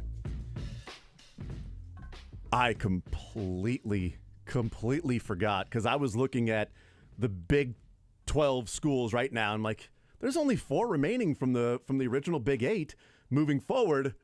And of course, Colorado is rejoining the conference. So it'd be 5 teams that are of the original Big 8. So thank you to all of the texters out there like, hey, Colorado. That's like 5 teams. There's Colorado. So thank you, because I would have just continued on, not even remembering it, thinking about that. But you know what? They get lost in the shuffle because that's what you get for leaving. Yeah, I guess the texters admit that Colorado was one of the original Pac-8 members. It's a common mistake, I guess, but they're a Pacific Coast team. I don't know what to tell you guys. Yeah. I don't know what you, I mean, I guess they, they're in the mountains. They could have did they have a Mountain West background? I don't know. They're big mountains. This so Colorado I'm not sure. thing. Yes. They don't count. You left. Traitors. Yeah. No, I just said I don't really care about conference realignment. But traitors! So 5 teams from the... Doesn't sound as crazy when there's 5 of the 8 still there. Only after 20 4, years. Only 4 of the 8 after will have 30 years. not left. Yeah, that's a good... We can do that. That's where my head was at. I did not think about Colorado for a second because I wasn't thinking. Okay, so Arizona, Colorado, Arizona. It's sort of like before Prime. Like, I haven't thought about Colorado for a second. In a long time. A minute. There is not much to think about. And then we thought about them for quite a while from the beginning of the year, and then I've kind of stopped thinking about them a little bit. Tex says, yes, but the 4 you mentioned have tenure over Prime University. Absolutely, That's they right. do. Absolutely. Absolutely do. Colorado can be the 5th Big 12 team in the time served. But they would be. They would be. They would be the 5th longest tenured Big 12 school with they were elected in non consecutive terms. That's Colorado's deal. But does it count as tenure if there's a break in the middle? Like, you know what I mean? Like,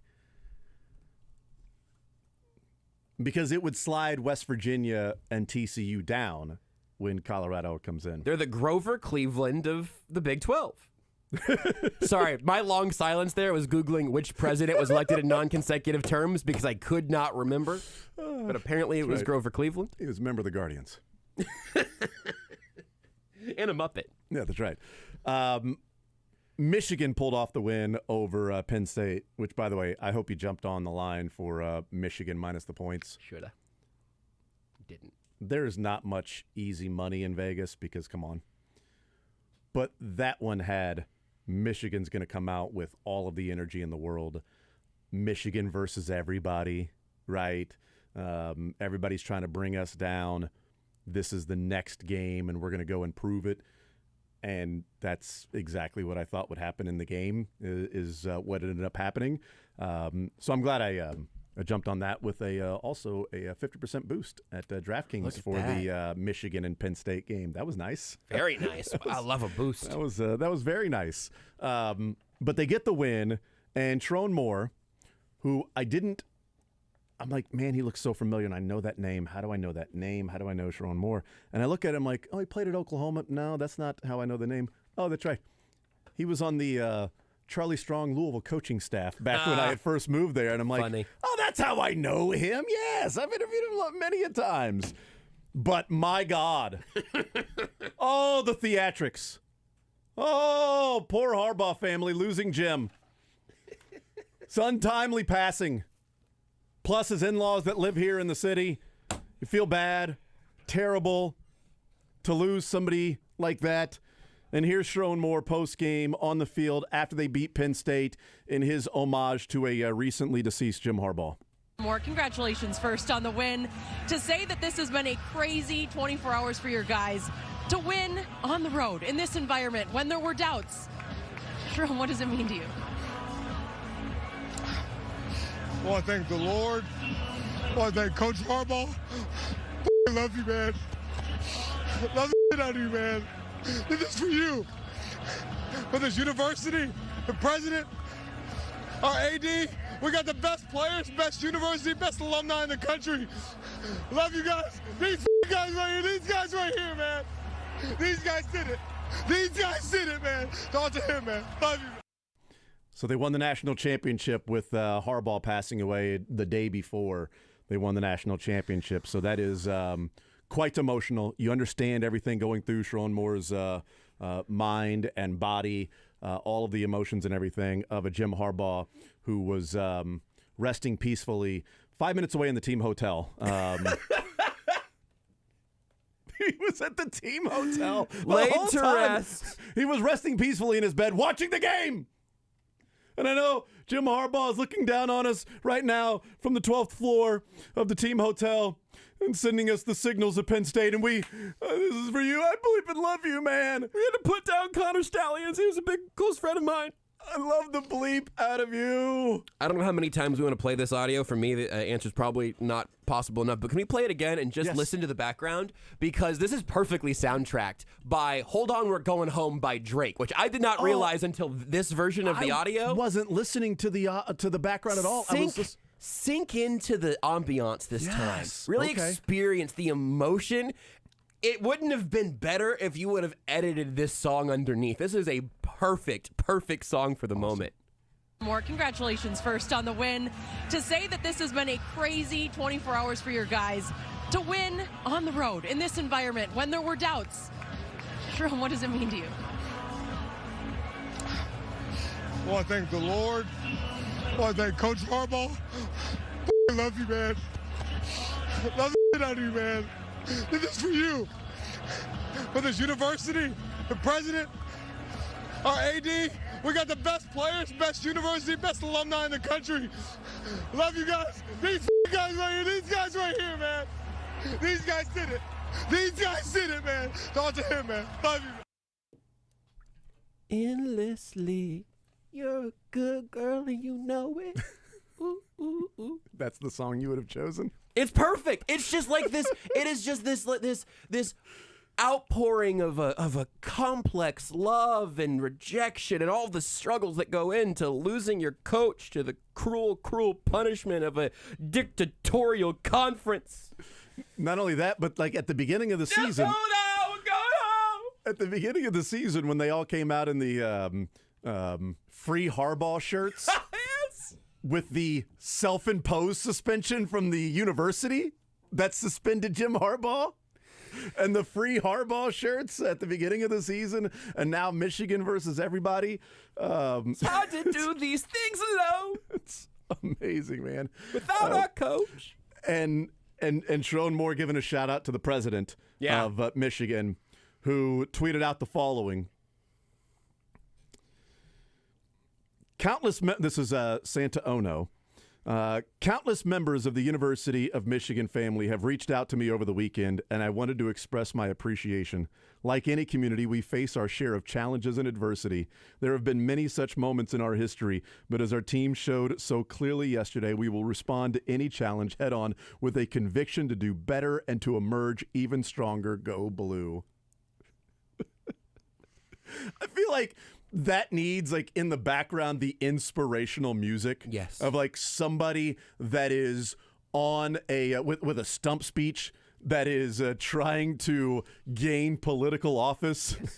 Countless members, the University of Michigan family, gather round. You've reached out to me over the weekend. Today, consider myself luckiest man on the face of the earth. Next card, please. Santa Ono. Which oh no is probably appropriate. There's nothing in sports, and maybe also politics and just the world in general, nothing quite as tasty as we are here overcoming the consequences of our own actions. And because of those consequences, we are stronger. Because we did the things you said we did. But also some other people did those things too. Why aren't they being punished for their things? Countless members. The University of Michigan family. Lend me your ears and your money. You have reached out to me over the weekend, and I wanted to express my appreciation. Like any community, we face our share of challenges and adversity. There have been many such moments in our history. But as our team showed so clearly yesterday, we will respond to any challenge head on with the conviction to do better and to emerge even stronger. Go Blue! Does anybody need to buy a vacuum? I know a guy. You can talk to Catherine over there. She will get your information for any donations or anything for the Super PAC. We really appreciate it. Thank you so much. God bless. Bless the troops. Go USA.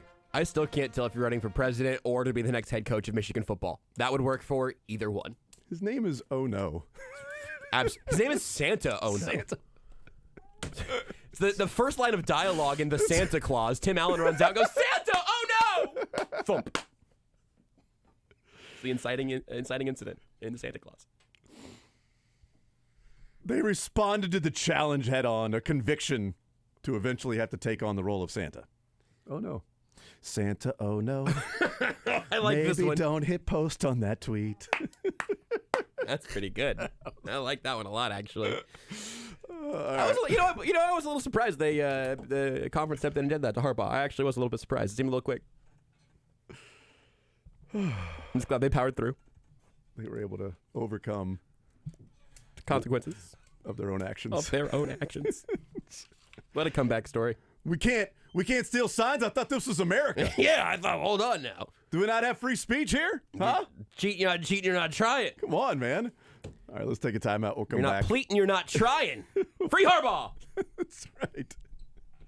Stupid. He is not free. He costs a lot of money. So does Jimbo Fisher. More Zone coming up next.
We'll talk with Field Yates coming up in the top of the noon hour. From ESPN, NFL Insider. We'll hear from Andy Reid, his Monday press conference coming up today, and then Mick Schaefer at 1 o'clock with some learned, funniest, and best with Mick Schaefer. 913-912-4810. The Texas A&M, I don't know, Board of Regents, Board of Oil money, decided that... It's actually the Drum of Regents. Barrel of Regents. The Barrel of Regents. All right, fine. Done. The Barrel of Regents. Barrel of Regents decided that a 40-point victory for Texas A&M and Jimbo Fisher, not good enough. Needed to be at least 50 to save his job. But they had talked about it, I guess, on Wednesday or Thursday, going through the different parts of a buyout. And then even with the victory, they go ahead and call it a tenure for Jimbo Fisher. He is fired. And Jimbo Fisher will make, at the end of 2031, $77.56 million from Texas A&M. Along with the 40 he's already earned by actually coaching there. He's going to earn $30 million more for getting fired than he actually made while coaching there. $77.56 million total buyout. Within 60 days, A&M has to pay him $19.4 million. So in the next couple of months, he's going to get a nice Christmas bonus of $20 million. Within 120 days... they then owe him $7.27 million.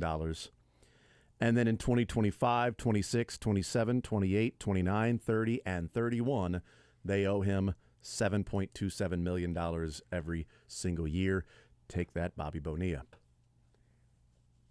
I'm filled with questions. I have so many. Many of them can be answered by oil, I guess. They're filled with money. But they're... Like I wasn't really tracking Texas A&M football that close all year. Didn't really get on my radar. Their 3 conference losses were to Alabama, Tennessee, and Ole Miss. That got you fired for a $75 million buyout? And maybe there's other stuff in the program, or whatever. A move you could make this offseason. I guess maybe you think the interim's going to get him ready for Abilene Christian coming up this weekend. I don't know, but everything about all the things that have happened in college sports for the last decade have just sort of continually enabled things like this. But this is maybe the most eye-popping of any of them. Yes. The buyout number is for sure. But the buyout number, the resume, the name, whatever they're going to do next, what do you think you're going to get that's going to get Texas A&M where you want it to be? I am filled with questions. I have very few answers, and this is again, just an eye-popping one. I wonder how much of this is, Texas is joining the SEC. And A&M had the Texas stranglehold on the SEC. And now Texas and Oklahoma are joining. And what do they say? There's no pop, or there's just no national feel for A&M. And there should be more of a talk and a discussion about a program like A&M. And it's just not happening with Jimbo Fisher. So they move on from Jimbo. But has it ever happened? That's what I am wondering myself. A&M has been the perpetual, this program, if they can just figure it out, this program can be a national championship, yearly national championship contender, a perpetual top program in college football. They've got facilities. They've got the stadium. They've got money. They've got the recruiting hotbed in Texas. They've got everything you could want. The support, except for a consistently winning football program that their fan base thinks they should be Alabama. And they haven't been, or even close. And so they get Jimbo Fisher, national championship winning coach. They pay him all this money, and I'm with you. I hadn't been paying much attention to Texas A&M, certainly in terms of a firing Jimbo Fisher, because of the cost of the buyout was so astronomical that it just seemed like it was a non-starter. But when that report came out yesterday, or maybe it was Saturday, the report came out that they had been discussing the firing of Jimbo Fisher earlier this week, and then I can't remember the guy who reported the news. But I had to click on him to make sure that he was a real person. Yeah. Because I'm like, no, come on. They're not going to pay $70+ million. But $77.56 million in the buyout for Jimbo Fisher. The next closest buyout ever, Gus Malzahn at 21.5. And I remember the conversation around Gus Malzahn was, they're not going to fire him. It's too much money. They can't fire him. You're not going to pay a coach $21.5 million to go away. It's just not happening. You're not going to do that. And so Gus Malzahn's going to stay there another year. And they did that. And it's like, wow, they just paid $21 million 3 times, more than 3 times.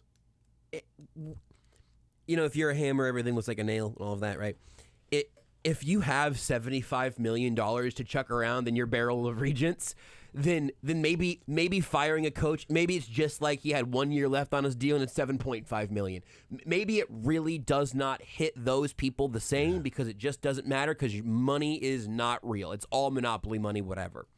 Maybe that's the way you get to a decision like this, and then you're going to spend just as much or more likely even more money to try to get yourself the next power puncher to step on in and make you the powerhouse you deserve to be.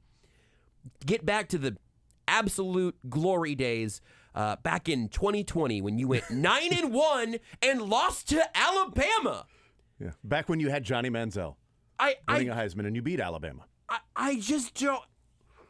Maybe, and is it just like hunting for a quarterback? I don't know. Is it it's hey, find me another Johnny Manziel. But they went 9-1 in the SEC in 2020 and lost to Bama. They went 8-4 in 2021. They had a losing record last year in the conference. They're going to have a winning record this year in the SEC. I just don't. Maybe there's just such a high standard there at Texas A&M. Maybe I don't know. There is some level of incredible pride and certainly some level of incredible financial backing. But it wouldn't surprise me one bit if they just spud. And I'm not telling you that this is the grandest mistake you've ever made because Jimbo Fisher's the greatest coach to ever grace a football field. I don't have any strong opinions on Jimbo Fisher, if I'm being real honest. But what's your next plan exactly? Like, what's the solution here? We're going to sink $75 million to get back to zero. Then what? Deion? Is the play we're going to throw $150 million at Deion Sanders and have him do this thing again? I don't know what you're going to try to accomplish here. It's bizarre to me. Unbelievable. How many teams not named Bama and Georgia have gone 9-1 in the SEC in the last 4 years? I'm guessing it's more than just A&M in 2020. Yeah. But like that's the type of guy you say, find me somebody who almost got it done in the SEC. Maybe Tennessee, possible last year with I don't know. I'm sure there are answers to that. But that's the type of coach you feel like you'd be looking for. But if you had that, I'm guessing that head coach would still be there. I would certainly think so. You certainly wouldn't pay him almost $100 million to bleep off. Right. Whew. College football's wild, man. But as long as we're not paying the players, it'll be okay. This will be another season of Chris Kleiman and Lance Leipold, which is a compliment. I'm not saying they'd be interested, but A&M's different money. It's different.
He'll help you fantasy focus while he scoops the news. He's on TV more often than he's in bed. He'll break down the NFL without a single hair ever out of place.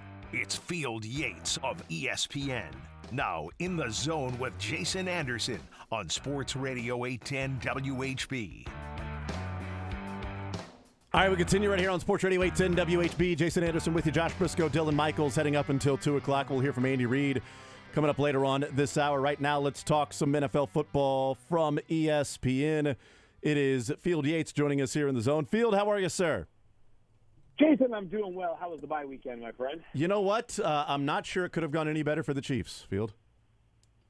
I don't think it has either. I don't think it could either. I mean, I was sitting there thinking to myself last night, like, what do you know? The Chiefs don't play a game, and yet they find a way to win in a significant way during a Sunday afternoon. So things certainly broke in their favor yesterday thanks to the Cleveland Browns, amongst other teams. Yeah, and who knows? I doubt it happens, but if the Broncos were to win tonight, it would just be a clean sweep of Bills, Jags, Ravens, Bengals, Chargers all losing.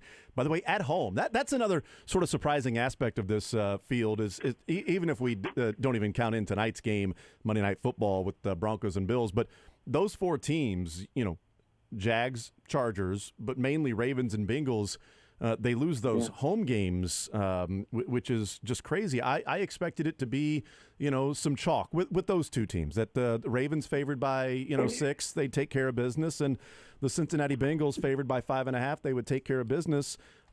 Between those two, Josh and I talked about it to start the show of like which one was maybe a bigger development for the Chiefs. Which one was maybe more surprising for you, the Bengals falling to the Houston Texans or the Ravens not able to close out a Cleveland Browns team? I would say more surprising was the Baltimore game because the Baltimore formula for this entire season had been smothering defense and opportunistic offense on the ground most specifically. And in the first half of that game, they got exactly that. I mean, Deshaun Watson did not look great. On the very first play, he's picked off for a touchdown. You're thinking to yourself, here we go. For Cleveland to grind that game back out, score on defense themselves, was pretty darn impressive. And I would say more surprising just because of the circumstances of the game. Now, if you had told me at the beginning of the season that the Texans would find a way to beat Cincinnati in a critical game in Week 10 of the NFL regular season, I'd say to yourself, wow, what has broken in Houston's favor? I think that there's a chance that result's actually more impactful in this regard is that I think it is a double-barreled effect.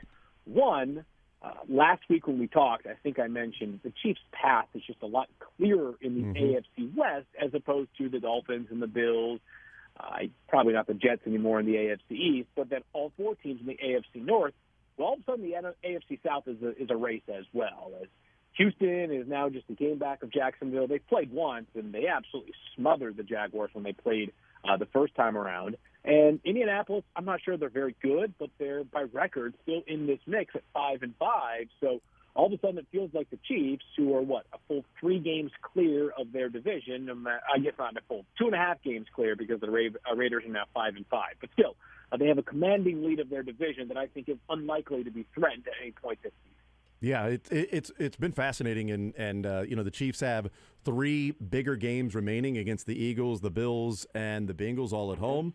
They've got some other matchups in there that are, maybe kind of intriguing, but, not necessarily ones that you feel like, oh, my goodness, the Chiefs, they better go out there and play their A game. So, what happens the rest of the way. The Ravens against the Browns, this is a team that the 3 losses, we went through the 3 losses field against the Indianapolis Colts. Baltimore had a 95.8 win percentage probability with 1:59 to go in the fourth. Against the Steelers, it was 90.1% with 4 minutes to go in the fourth. And against the Browns, it was 98.3 with 7 minutes to play yesterday. All 3 of their losses, they held a 90% win probability or greater in the fourth quarter. What does that say to you as a team that, for whatever reason can't find a way to win? Is it the craziness of the NFL, or a theory, or at least a possibility that I threw out is a team throughout the season that, those things bite them, but they start to learn to win, and next thing you know, we look back and go, well, they're winning all these close games, and they didn't do that earlier. They didn't close out games. Sort of the script of late in the fourth quarter, hey, guys, whether the division's on the line field or in the playoffs, hey, we let that Colts game get away. We let the Browns game get away. We let the Steelers game get away. Not happening today. That you can, flip that to a positive as the season goes on. Interesting. One thing I feel like I've noticed with the Ravens, specifically with Lamar Jackson under center, is at times they play up or down to their competition, right? They have, in terms of, and this is not college football, but if we were to do sort of a college football analog, right, of quality wins, they have two of the better quality wins this season, absolutely steamrolling both the Seahawks and the Lions, both those games, of course, being played in recent weeks, and you're thinking to yourself, like, those are like true legitimate wins for Baltimore. At times they have this knack for letting teams hang around too long. They often do find a way. Here is, to me, what's going to be so interesting about the Ravens the rest of the season for them is look at their schedule and who they have played this year in terms of quarterbacks prior to yesterday. They got C.J. Stroud in his very first game as an NFL quarterback. They got Joe Burrow when he was hampered with that calf injury. Mm-hmm. And they got Anthony Richardson for a part of the game. He gets quickly injured. It goes to Gardner Minshew. They get the Browns with Deshaun Watson / P.J. Walker in that game. I'm sorry, they got Dorian Thompson-Robinson in that game. It's been like a very different slate. Ryan Tannehill, Jared Goff solid. They got Josh Dobbs when he was at the Cardinals as well. Now things open up.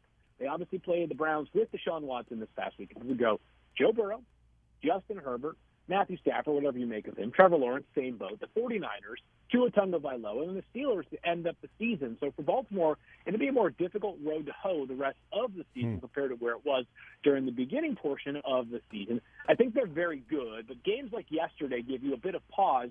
And the other thing about Baltimore, and you can say this is fair or unfair, and I think that both sides are reasonable in their argument, is that Baltimore has not done it yet on the biggest stage, right? Until Baltimore does it on the biggest stage with Lamar Jackson as their quarterback, people are going to say to themselves, they have to prove to me that they are as good as Kansas City or Cincinnati in the AFC specific to the playoff picture. In the same way that until the Bengals went on the road to beat the Chiefs in the championship game, we had to sort of figure out how good they were in big game moments. Buffalo is still earning those same stripes as well. So I think that Baltimore fairly falls into that category until they do it on a bigger stage in the postseason. Yeah, I mean, it was a long time ago, but I remember before the Ravens played the Titans in 2019, me and the guy I did the show with had already had our tickets booked for Baltimore. That we were going to do. We were going to do the show on Thursday and Friday in Baltimore, leading into the AFC Championship game, and those tickets just went to a credit on the company account because no longer needed those tickets head to Baltimore. But on that biggest stage, certainly. Field Yates is our guest from ESPN. And, C.J. Stroud has been a big conversation. You and I have had conversations about C.J. Stroud already this year, but not just him as a quarterback, but the play of the Houston Texans.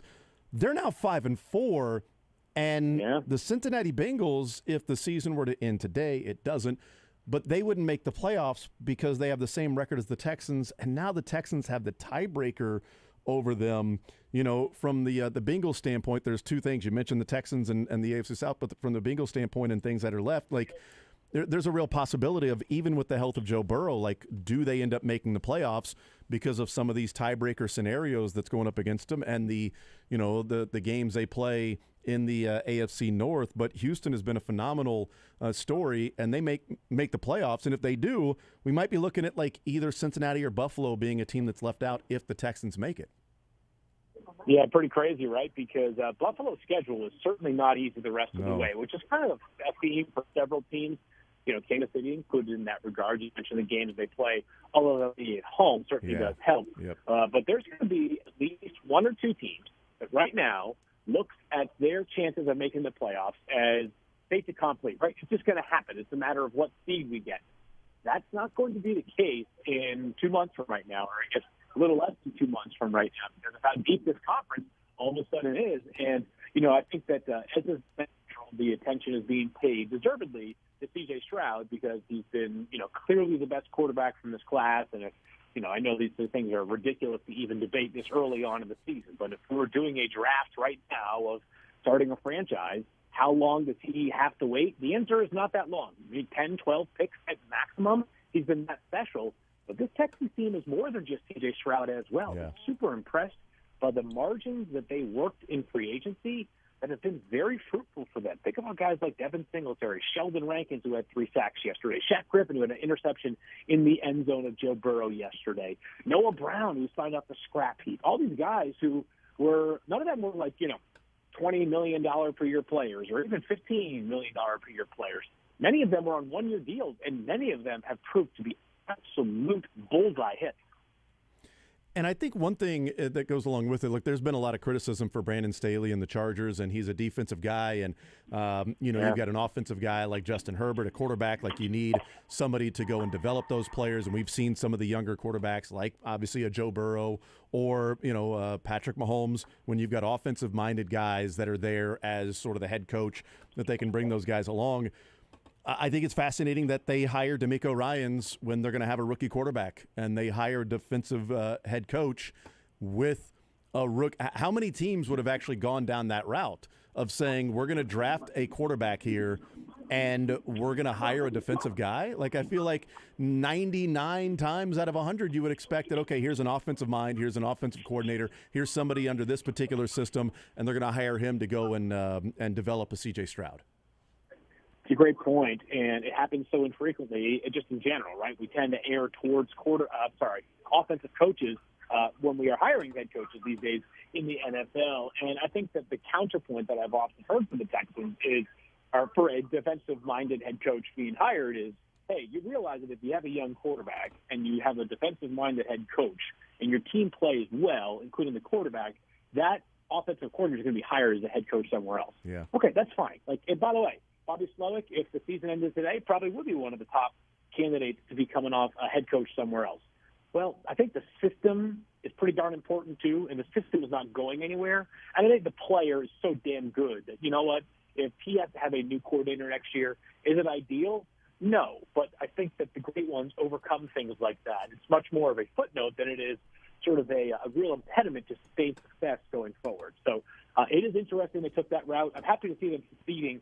And I got to tell you, they seem like I think the culture can sometimes be a little bit overestimated, but it sure feels like the culture in Houston has made a quantifiable impact on how this team has performed so far this season. Yeah, and we've seen that in different spots. And one of the stories of the NFC has been the Detroit Lions, and they go to L.A. yesterday. They get the win. They put up 41 points, and Brandon Staley after the game talking about defensively that it's his fault. He didn't do enough, and they score 41 points against the Chargers. A lot of that recently, right? Yeah, exactly. It's my fault. I didn't do enough, right? But eventually somebody's gonna have to do that. But the sort of the culture around Detroit, from an also-ran organization to now, 14-4 over the last 18 games? Like Dan Campbell, what he has done, and it's not only just like, obviously there's a lot of buy-in, but he's not just a rah-rah guy, let's eat kneecaps out there. Like, he's a guy who feels like I'm going to be tough, and I'm going to be brave in the face of all this adversity. But he doesn't shrink in the moment and go, oh, but I'm going to punt it. Oh, but I'm just going to kick the field goal. Like, he's got the bravado of, like, we're going to punch you in the face, and then against the Chiefs, oh, we're going to fake a punt and at our own 25-yard line, and we're going to convert and go score a touchdown. And, with a minute 40 to go, 4th and 2 from the 26-yard line, when how many coaches would just take the 3 and go up by 3 points and kick the 43-yard field goal? He goes, no, we're not stopping the Chargers right now defensively. I'm going to read the game. We're going to win it. We're going to pick up a first down, then kill the clock and kick a field goal to win the game. And he goes for it on 4th and 2 at the 26-yard line. Like, those little decisions are a guy that at least on the field and his coaching is backing up the bravado of, we're going to be tougher and we're not going to back down or be afraid of anything. Yeah, think about the circumstances of that decision yesterday, because I think we've kind of gotten to this point now where if you say analytics is the reason why you made the decision, people say you're just a nerd. Whereas if you say analytics you just go by your gut, you're the old man yelling at a cloud. I think that generally speaking, it's kind of a combination of both, right? Like, I think Dan Campbell understood that his defense had no answer to the Chargers yesterday. Yeah. Meanwhile, their defense had no answer for their offense yesterday. So if you simulate that play 100 times offensively, you're not going to get it every time. There's, of course, risk involved. But if you think you're going to convert a 2-yard fourth down 70 times out of 100, roll those dice. And while there have been times, or there are times, where the conservative kick the field goal and play good defense approach can win, think about the confidence that team felt on the sideline. And that confidence was not at the cost of, like, taking away the defense's confidence, right? It's not like you didn't go to the defense and say, I don't believe in you. You can present it as, hey, we're so damn good on offense, guys. Don't worry about this one. We got this. Let's go win the game. It's not about the defense. It's about us. And it worked out great. And that Lions team, they did get spanked by Baltimore recently, but this team is the real deal. Absolutely. Last one for you. It's still a week away, but an early thought on Chiefs and Eagles next Monday. We'll talk next Monday leading into it, as it'll be that night. But just a quick little early thought on Chiefs and Eagles on Monday night. Good Lord, I cannot wait. The big thing I'm watching next week is, and we'll dive into this more next week, but can the Chiefs passing offense get on track against this Eagles pass defense? Because not necessarily a strength anymore after it had been for really all of last season. The Chiefs, this could be a very, very high-scoring affair. Yeah, we'll see what ends up happening. Field Yates from ESPN, our NFL insider. Field, great stuff as always. Very much appreciate the time. Enjoy the football. We will talk next week, sir. Sounds good, my friend. Talk to you then. Absolutely. There's Field Yates joining us here on Sports Radio 810 WHB in the zone. And, cannot wait. I'm with him. Cannot wait till next Monday to watch this Chiefs and Eagles matchup. But certainly the weekend that was. And it's not over. The Broncos could go to Buffalo and win tonight. They could. But, sort of like the Browns could go to Baltimore and win, although the Browns give much more of a chance of winning there in Baltimore than I would the Broncos winning in Buffalo. But still, it's only 1 point difference. Like the Ravens were a 6-point favorite. The Bills are a 7-point favorite. I mean, it's 1 point. 7.5 now on DraftKings. I just double checked. It feels like that makes it's an extra hook. It's 7.5, but even money if you want Buffalo minus 7.5. So you are giving up a little juice to get the Broncos minus 120 at plus 7.5. But yeah, the Jags losing, the Ravens losing, the Bengals losing, the Chargers losing, all at home, and the Bills. We'll see what happens tonight. But this weekend was just filled with NFL carnage for the teams not named the Chiefs. And it's just an unbelievable result from what was in front of some of these teams, that it was, okay, the Jags might get the number 1 pick. The Ravens, I would pick the Ravens right now against any team in the AFC, the way they're playing, and they're going to be the team that's the Chiefs are going to have to go to Baltimore. Or Cincinnati has figured it out. Burrow's healthy, and that defense is playing the way that Lou Anarumo's defenses are typically playing. And this is going to be the Bengals that, go on this run. And they got the Ravens on Thursday night at home. They're going to take care of the Texans, win 5 in a row. Then the Ravens will be 6 in a row, and on and on and on. And it's just going to continue to build on itself. And the Bengals are going to win that division. And it's the stars are going to align, and everything's going to be okay. This is the way that it was supposed to be anyway. And they drop a game to the Houston Texans, who now have the tiebreaker in the playoffs over them. They didn't just get beat by the Houston Texans. They now have the same record as the Texans, only they don't have the tiebreaker. The Texans do. Because the Texans are the last playoff team right now. If the season were to end today, they would be the last playoff team right now, the number 7 seed. And the one thing we know is that the North is going to cannibalize itself to some extent just because they got to keep playing each other. I don't think the Bengals and Steelers can both be playoff teams. The Texans could just continue to their schedule the rest of the way is perfectly aligned for the Houston Texans to be a playoff team in the first year of their coach and their quarterback and their rebuild, and it really is. That part is really incredible. Like, there's a scenario, and I think it's a pretty strong scenario, at least one of these teams. Like, the Chargers are only a game out. They're 4-5. Seems impossible. And the number 7 seed is 5-4. So, they're only a game out. They could make it. But, like, the Indianapolis Colts are ahead of them at 5-5. Buffalo can be 6-4, and then they would slide ahead of Houston by virtue of having one extra game. Houston's 5-4, so it would be a half game better. So if Buffalo wins tonight, Houston would be out of the playoffs. If it were to end today. But there could be either a Jacksonville, Cincinnati, or Buffalo team that don't make the playoffs this year. Because Jacksonville right now is leading the division, but if they were to struggle the rest of the way, Houston can, jump up and win that division. Yep. And then Jacksonville's a wild card team, and then you're battling with a Cincinnati or a Buffalo or Cleveland or Pittsburgh or, Baltimore, depending on what happens there in the AFC North, and those teams beating up on each other. I doubt that's going to happen. I still would take Jacksonville to win that division, but they did just get beat down by 4 touchdowns and a field goal over the 49ers at home. And, being tied for the best record in the AFC, and they lay that egg at home against the 49ers is pretty embarrassing. But if I were to guess right now, I would say that either Cincinnati or Buffalo, one of those teams missed the playoffs this year. I would lean towards Buffalo because I don't really believe in the defense and them coming through. I just think they're different than what the expectation was for them. Yeah. And the fact that, Miami playing that way, and I know the Jets, whatever, Aaron Rodgers, he'll come back in mid-December. Sure. We'll see. Yeah.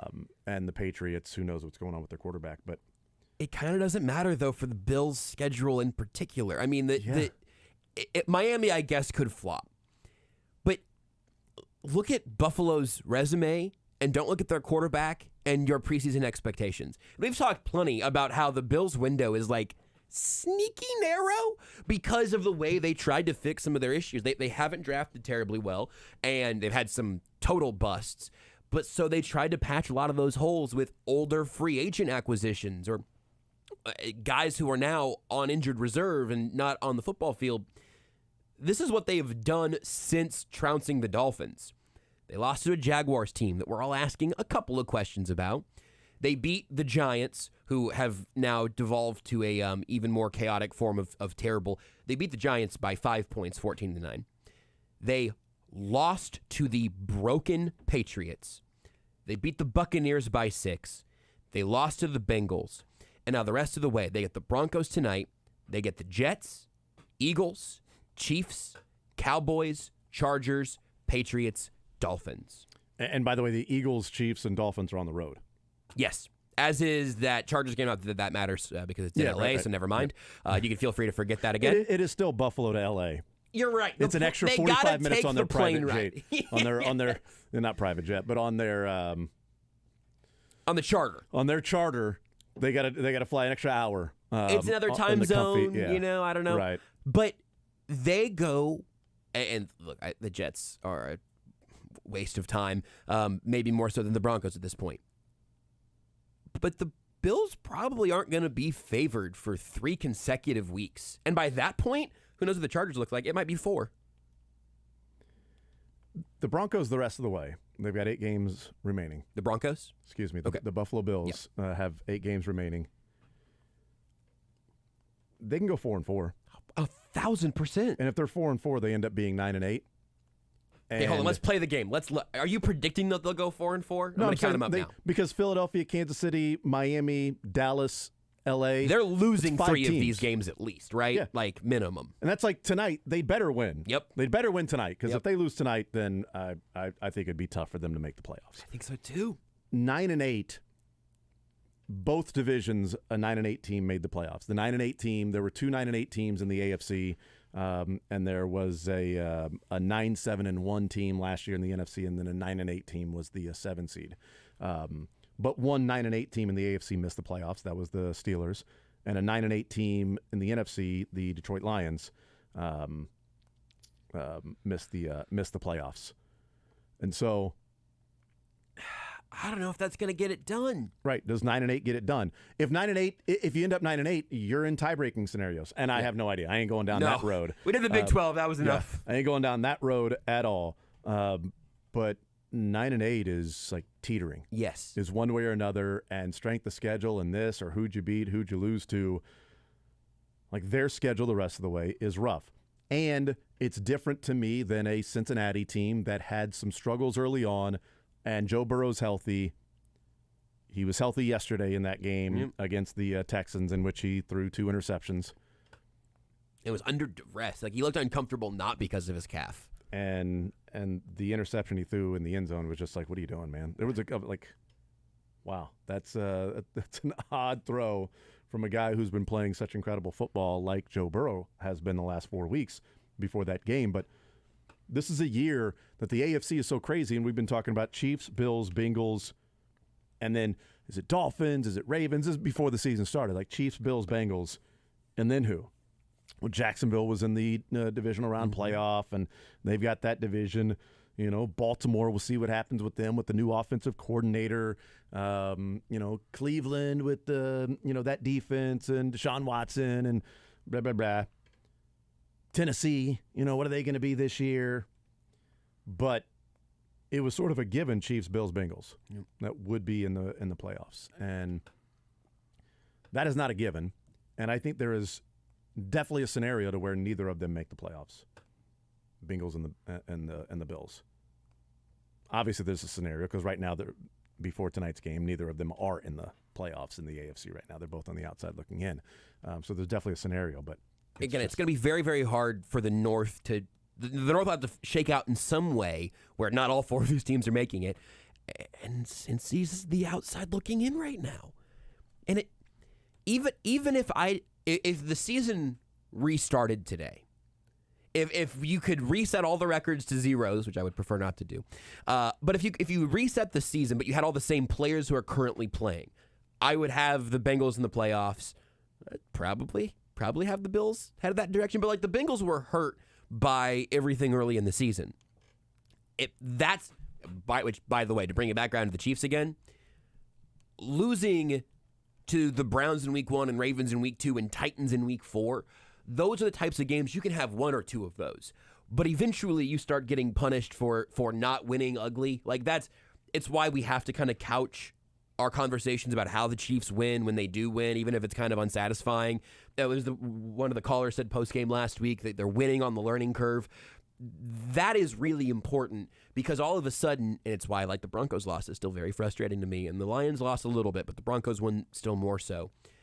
Your margin for error is gone.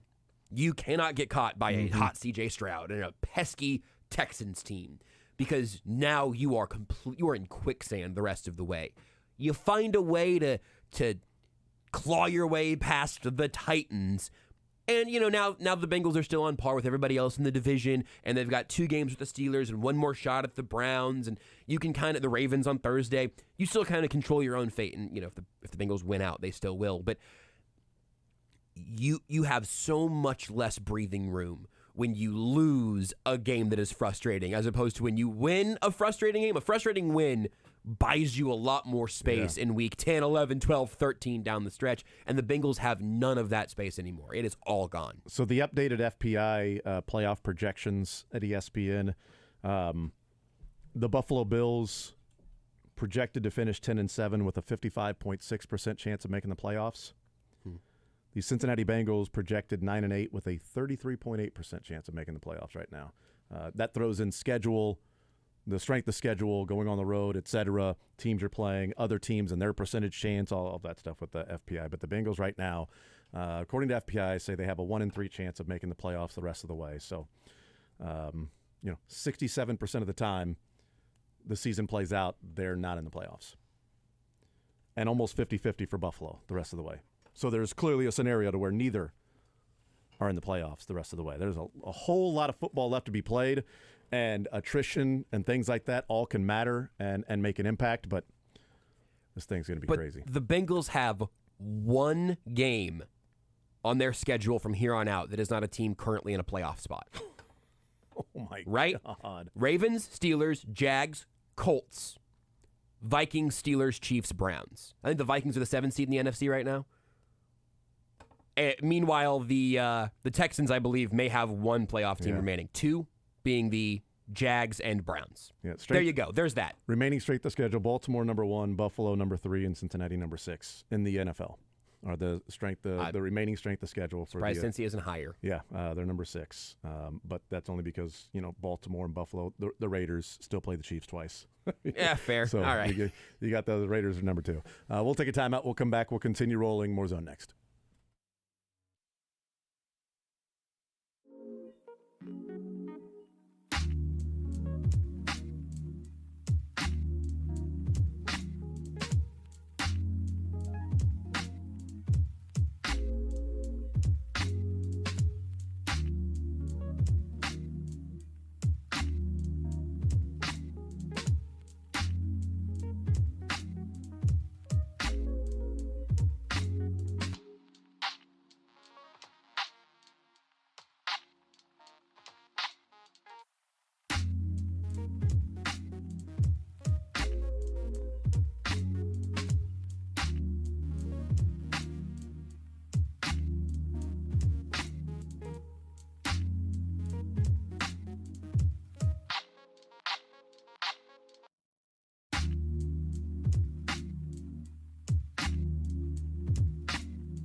We'll hear from Andy Reid, his weekly press conference. They get set for the Philadelphia Eagles after the bye week. Nobody beats Andy Reid on a bye week.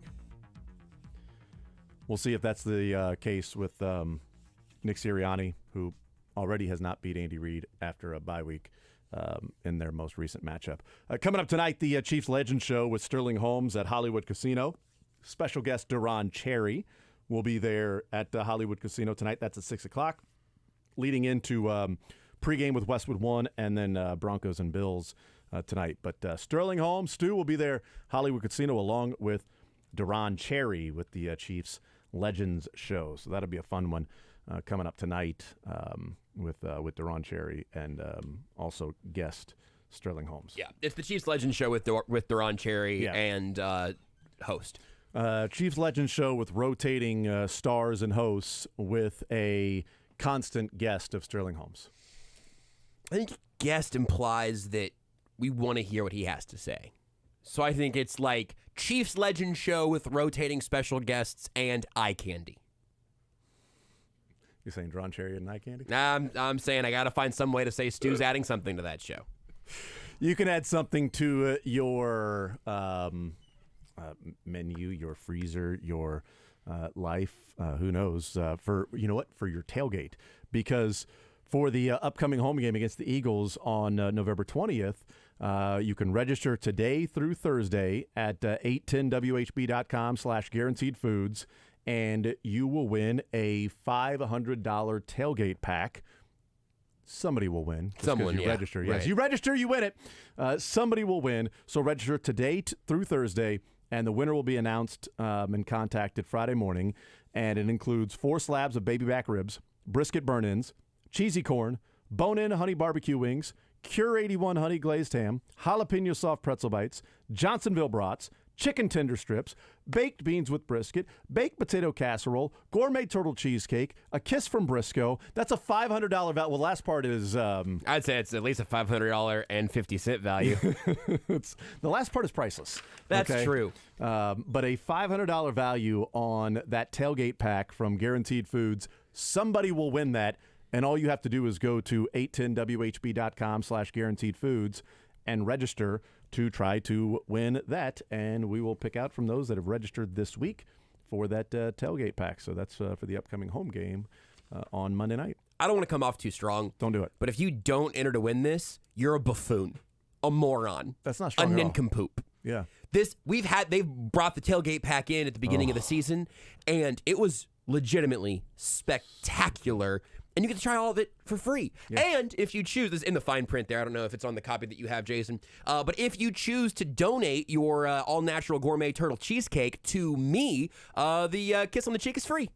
Yeah, it does say that down there. It's in the small print. At the bottom. I think about that cheesecake once a week. I think about cheesecake a lot, though, so I mean... That's really high on the list, though. That particular one. It was one. special. It's a special cheesecake. Yes. Lance Leipold having his press conference today. There's questions about Jason Bean and terrible timing with the injury to Jason Bean with the Sunflower Showdown going on this Saturday. That is, again, 6 o'clock kick, Fox Sports 1. Here's Lance Leipold and Jason Bean injured against Texas Tech on Saturday. Lance Leipold asked about that. What's the nature of his injury, and was he? Well, I'm not going to get into the nature of injuries in depth, but he did not practice last night. But my latest is I'm very optimistic that he'll be playing on Saturday. And if Jason can't play, and it is Cole, who would be Cole's backup? It could be Ben Easters, could be Mikey Pauley. By the way, Mikey Pauley, one of the extras in Goodfellas. I was going to say Jersey Shore. Either way.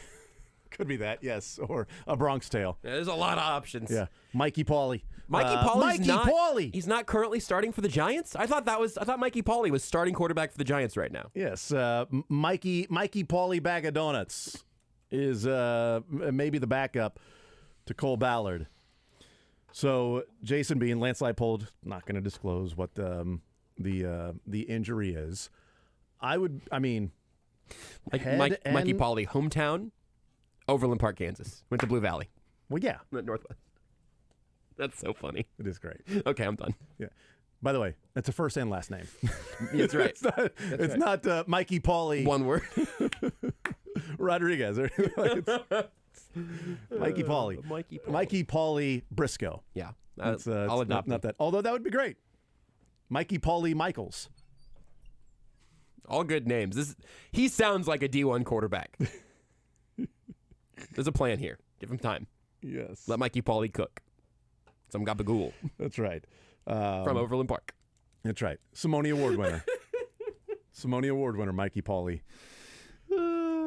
Son of Johnny Bag of Donuts. Son of Dale Pauly, according to KUathletics.com. Oh, yeah. There you go. Yeah, it's pronounced Dale. That makes sense. Yes. He's a big Pitbull fan. It's pretty good. Well, there you go. You get some athleticism with him. But we'll see what happens. Hopefully Jason Bean is good to go. It looked like a pretty rough hit. Yeah. Whether it's the head or it looked like the knee got bent back. I mean, it was a rough run. So it's unfortunate. And terrible, terrible timing. And Cole Ballard did what he could do there, made some decent throws. But he's a walk-on who was the third-string quarterback that then is the backup quarterback that now you're thrust in there in the second quarter, and you got 3 quarters against Texas Tech. Down 10-0. Now go make something happen. The defense gave them chance after chance after chance after chance after chance.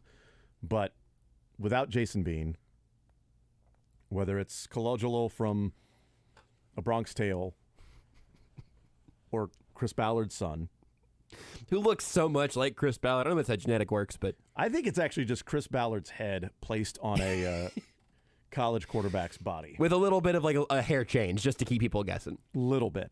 Slight. Not much.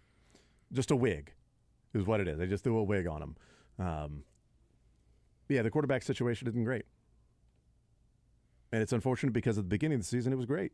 At the beginning of the season, it was the Big 12 preseason Offensive Player of the Year. Right, but even the backup was Jason Bean. Yeah, it was great. You know, even if you had to go to the backup, it was still Jason Bean. Now there's some real questions about what KU is going to look like this weekend. I mean, I'd be shocked. I wouldn't be shocked if Jason Bean played.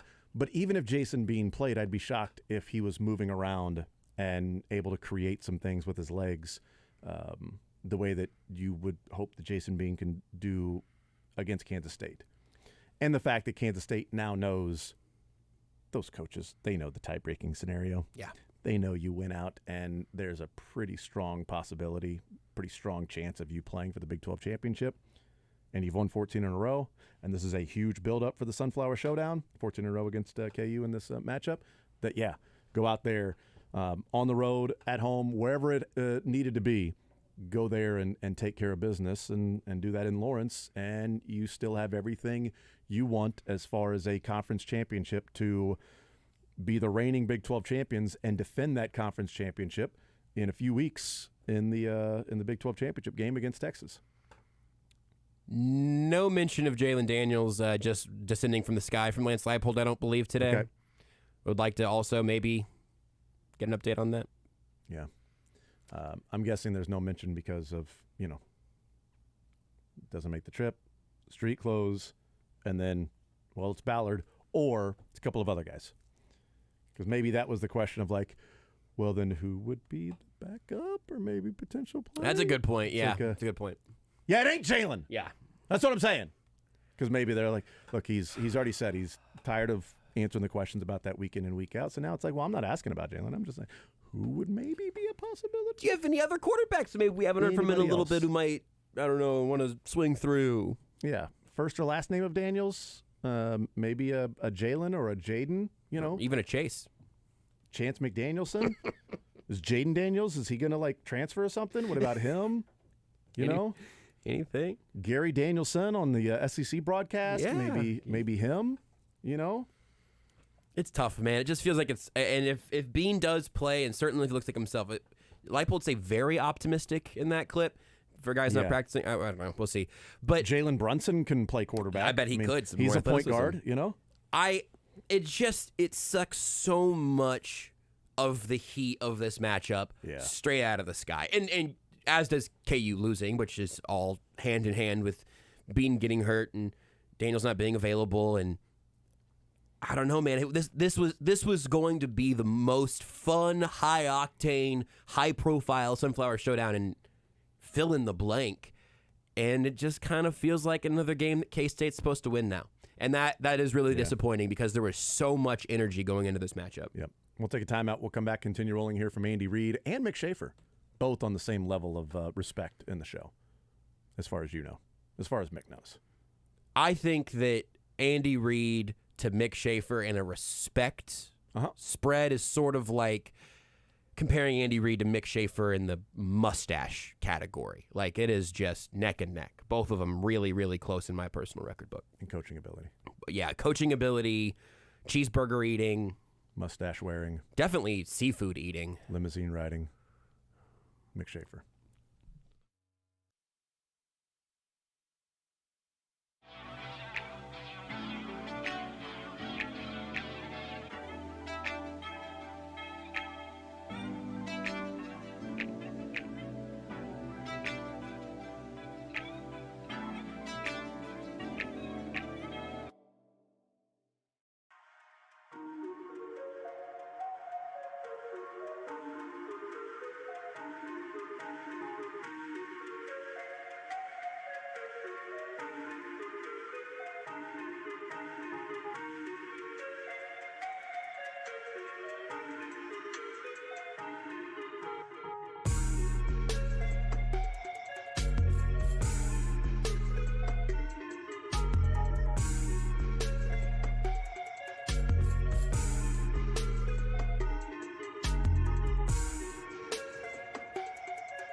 We'll hear from Mick Schaefer, hang out with him in the 1 o'clock hour. Some Learn Funniest Best in the second segment of the 1 o'clock hour. Andy Reid in his weekly press conference. Let's hear before we bring on Mick Schaefer and get to some of the other clips as well from Andy Reid and the press conference. Let's hear the opening comments as they enjoyed the bye week.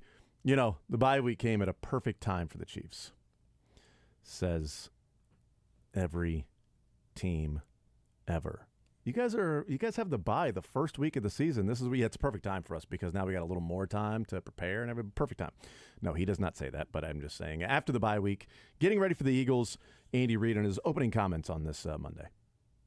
Okay. Well, today we didn't do much. We just went out and kind of got ourselves moving around a little bit. It's an extra day, so but it was good to get back out there, and everybody had a chance to work, and so that was a positive. So with that, time's yours. Go first to Pete Sweeney. Go ahead, Pete. Hey, Coach. Welcome back. My question's on Kadarius Toney. It seemed like his usage sort of tapered off there, those last few games. Was that a maintenance game planning, and just generally, what's your outlook for Kadarius in the second half here? Yeah, we'll just keep coming with him. I just want to remind everybody that he did have the knee surgery, so we're taking it easy with him up to this point, and so just making sure he can make it through the year and in good health. Go ahead, Jesse. Hey, Andy, I just wanted to follow up on Kadarius. You talked about having him for late in the season. What's the balance there between trying to get him on the field now and having a productive player, and then obviously having him for the most important games coming up? Yeah, no, I think. Listen, he played 7 plays last week, and so we can play him more than that and still be okay. I mean, and then we just keep an eye on his leg and make sure that we're repping that out the right way and let him keep progressing as we go here throughout the year. I mean, that's the important part. The injury is a convenient explanation. Not that it is untrue, but it is a convenient explanation as to why he's not playing as much. Well, it's not ability, it's not playbook, it's not XYZ. Remember, he had knee surgery, and we want to make sure that he can make it through the year. And then the follow-up there from Jesse about the balance of wanting him to be there at the end of the season, but also have somebody who's playing along the way that is up to speed and is at, mid-season, late-season playoff form at that time. He played 25 snaps against the Vikings, 30 against the Broncos, but it's been less than 20 every week outside of that. 7 is certainly the outlier. He only played 2 against the Bears, but that game was a blowout pretty early. But also he said we can play him more than the 7 plays. I would like more than 7 plays, yeah. Maybe triple that. What about an hour of Mick Schaefer? Oof, maybe cut that in half. Okay, maybe 6 plays. I'll take it.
The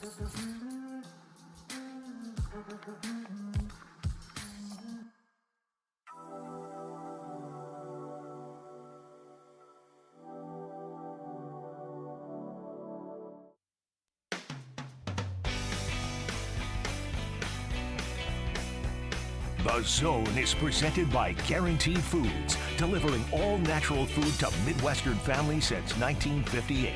Enjoy healthier food, more free time, free delivery, and better value. Go to GuaranteedFoods.com.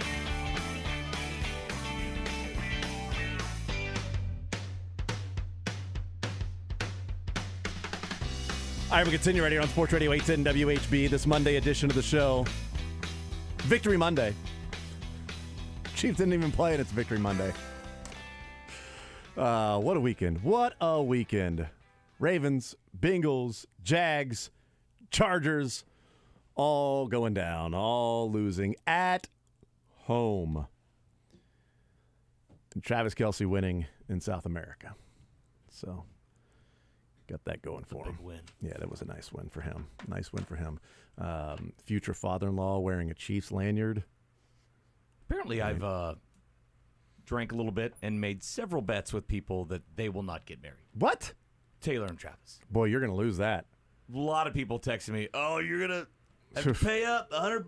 You're going to have to pay up in 2 years. That's a kiss. They've kissed. Okay, that's a long way. We're a long way between I don't know. that and marriage. We'll see. I mean, and You want to bet me?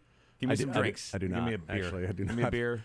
do not want to bet you about Slam somebody it, else's and then I'll bet relationship. you $100. We already bet on the over/under 5.5 years for Josh and Renee. I'm not betting. I'm not betting any more on anybody's But it relationships. was weird. All three of us took the under. Yeah, well, listen, I guess Even Josh. you guys want to cut me in on this? I can put my hand on the scale. That's right. I can tough it out or not. I took the over, Josh. Thanks, I appreciate that. No, I didn't. So, McShaver is with us. Let's hear some more from Andy Reid, who very optimistically took the over on Josh's relationship. Appreciate it, Coach. And also takes Mick Schaefer up on his bet that Travis Kelce and Taylor Swift are going to get married. But outside of that conversation, he said that Mike Dana and George Karlaftis have been progressing nicely. Yeah, two young guys and that are really playing good, solid football. And they're one thing you're going to get with them, Nate, is 110% every snap. There's no plays off with those two, and that's and they're both smart kids, so they know the defense and what they can get away with and what they can't.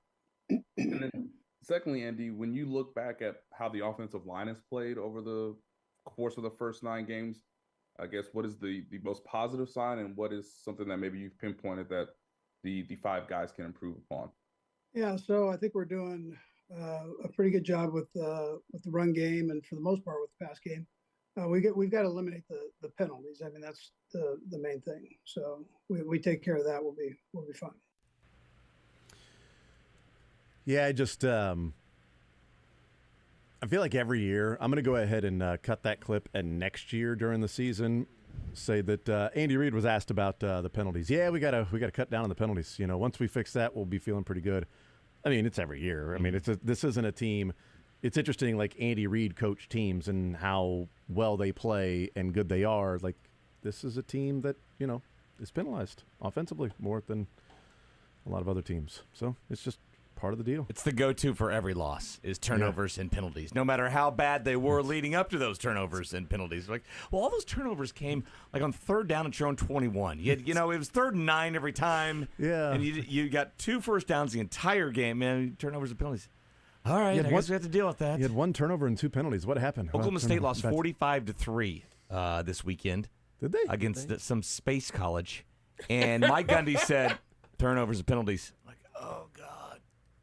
You guys were so unprepared. They didn't even have rain gear during a downpour in Central Florida, which, if you've been to Central Florida, you know, every day it rains for at least 15, 20 minutes, at least. It's like the fall and winter of England. I think it's just like, is it a day? Yes, but then it's probably going to rain. That's an experienced coach thing. It's like, turnovers and penalties. Never mind, our quarterback couldn't hit the broadside of a barn. Running backs running the receivers running the wrong routes. Nothing to play for. Running back turned around went the wrong way. I mean, sometimes you score on the wrong basket. It happens in small little basketball. Those things take place. Turnovers and penalties. Turnovers and penalties always. Andy Reid says winning games more with defense this year is fine, but they'd like to see the improvement on offense. Yeah, I would say you adjust every week you adjust, and you adjust every year. So there are certain things that we're still working through and learning, and that'll continue, I'm sure, throughout the year. These young guys are getting better every week, which is a plus, and we got to keep that rolling. We've had a couple of drops. We got to keep working through that and making sure that we stay strong through the ball. But other than that, we're third in the National Football League in throwing, so that's pretty good. Yeah. Okay. And I know it's only been a half season, but is there any gratification for you so far, maybe winning in a different way than what you've done in the past? Well, we're probably between the run game and the pass game, maybe maybe more rounded, but I'm not sure about that either. Numbers are about the same if you take percentages from what we've been doing. But I like some of the things I'm seeing. But again, there's some things we need to work on. I would tell you the penalties are probably the biggest thing right now. We just got to take care of business with that. We'll see if they do. They penalties never do. and turnovers. They never do. Jason, you can cut that same bit of audio, and then next year. Did you see what Oklahoma State did over the weekend? Yeah, they got dominated and turnovers. Space College. I mean, you had receivers running the wrong route. The quarterback couldn't do anything, but they had those penalties. Side of the bar. They didn't have rain equipment in Central Florida. What kind of coach does that? I mean, be experienced, But penalties, big issue for this Chiefs team. Andy continued, and he was asked about being a sentimental favorite back in 2019. Yeah, listen, I'm insulated from it, but if that were the case, it's probably because I'm old, and hadn't won one, but or been on, been a head coach and won one. Yeah. Well, the reason I ask is sort of the flip side of that. By now, do you have any sense that even in the off season that there's a notion that, well, you've had your time, the Chiefs have gotten plenty, and people are ready to see a changing of the guard? Does that thought ever come to you through other people, or they wouldn't say that to you? Yeah, I'm in this office. I mean, you know how I do it. So, I mean, I'm in this office more than I am out of the office. So I'm not feeling a whole lot of that either way. So, I mean, I'm kind of tunneled in on trying to make sure that we play well, against the Eagles right now. So. We'll see. I mean, in 2019, it was a lot of people rooting for the Chiefs because of Andy Reid. I want to see Andy Reid get one. I want to see Andy Reid get one. I want to see if Andy Reid gets one. That ain't the case anymore. People are not rooting for the Chiefs. You're either a Chiefs fan or you're rooting against the Chiefs, essentially, or you're a Swiftie. You're a Chiefs fan, Swiftie, or you're rooting against the Chiefs. Everybody's rooting against the Chiefs unless they're Chiefs fans. And Swifties. Nobody's like, yeah, Swifties. It was like, you know what? I would really like to see Andy get his third Super Bowl win. I am join that next class. I'm a huge NFL fan, but I'm just indifferent about the Chiefs. Yeah. Things that have never been said in the same sentence. Man, I love the Bengals and the Chiefs. No one's ever said that in the last few years. No. Bills Mafia, baby. And you know what? If the Chiefs win, all good. Yeah, Chiefs Kingdom, sure. My Bills Mafia works in the Chiefs Kingdom. The video of that is even better. Who Day? Chiefs Kingdom. That actually is that Bengals Who Day or Who Dat? And then Saints are Who Dat? Who Dat is Saints. Yeah, and Who Day is Bengals. Yeah, Who Day, which you can answer 4 different times this year. Who Day gonna beat the Bengals? Yeah, several answers. Yeah. Who Day? Yeah, Houston. That Who Dat? Space College. Who Dem? Space City, Houston. Andy Reid continued. Seren asked him about the brotherly shove play and its effectiveness. Yeah, that's a tough one to practice, just because you almost have to do it live. So I don't think they're spending a ton of time on it. I just think they're good at it. I mean, they've, their inside three get do a pretty good job with it, and they've kind of made that. I think they've grown with it over time here, and that's what I see. Okay. And then, listen, I'm sure, again, I know you just said you're isolated kind of in there in the room, but you hear the conversations that go on with Taylor Swift being a fan of your team and her relationship with Travis Kelce. People from other towns call us Kansas City fans and media. Do coaches call you? And is that a phenomenon? I know you talk with a lot of guys around there. Does that come up? And anybody asking you for get them an autograph or some tickets or anything? Yeah, no, nobody's really mentioned much on that. It is what it is, and I'm just glad he's found somebody he likes, and she's found somebody she likes, and that's a good thing. So, just happy I for want the kids. everybody to be loved as well. Just happy for the kids. You love them, so you get the brotherly shove. Or we're calling love. that now, not tush push anymore. I call it the tush Is it push. too R-rated tush push? No, I think the Eagles have tried to. I think someone is trademarking brotherly shove. Yeah, I think and so I'm going to stick with tush push just as an act of rebellion. Yeah, Good for you. I think it's tush push outside of Philadelphia. When the Eagles run it, they're saying that's the brotherly shove. Everybody else is the tush. When the push. Eagles run it, I call it illegal. Illegal Eagles. Ooh, Illegal Eagle play. The Illegals. Illegals. I call it effective. And yeah, I call it. Chiefs should try that. No, actually, you don't even need the shove. Just the brotherly part, or not even the brotherly. Just the push part. You don't need the tush. The tush. Just the push ahead with the guy who's taking the snap. Yeah, you don't need through somebody tush. the two A gaps that are wide open. You don't need everybody's his tush playing push. like 3-tech there. Wide open there. You don't even need a rump bump. Everybody's playing 9 techniques. So yeah, it's like, you know what? Let's run it to the outside. Teach Chris Jones how to take a snap under center. Thank you. And get Naughty behind him, and then the next biggest gentleman on the team, and then just that's our version. Yes, that would be Naughty. I would love. That's a great idea, that's, Dylan. That's that play. Well, Mick would also say it was naughty, and he would want it banned because you were pushing somebody, so that doesn't count. Yeah, it used to be banned. It's not like I'm the only one's ever thought this. It used to be a no-no. The Chiefs can't run it because it's the front. It's those 3 guys for the Philadelphia I don't Eagles. want to It's tush their push. front. I agree. That can be dangerous for a quarterback. I just want a regular quarterback sneak. That's all I'm asking. You don't need a push in the tush. Yeah, a little regular quarterback sneak. Yeah. How about Seren asking about Taylor Swift? Nice. That would not digging deep. That would not have been my Your my preseason guess. bingo card. No, it wouldn't have been. No, it's great though. Matt Derrick asked Andy Reid about the work that they got done in the bye week.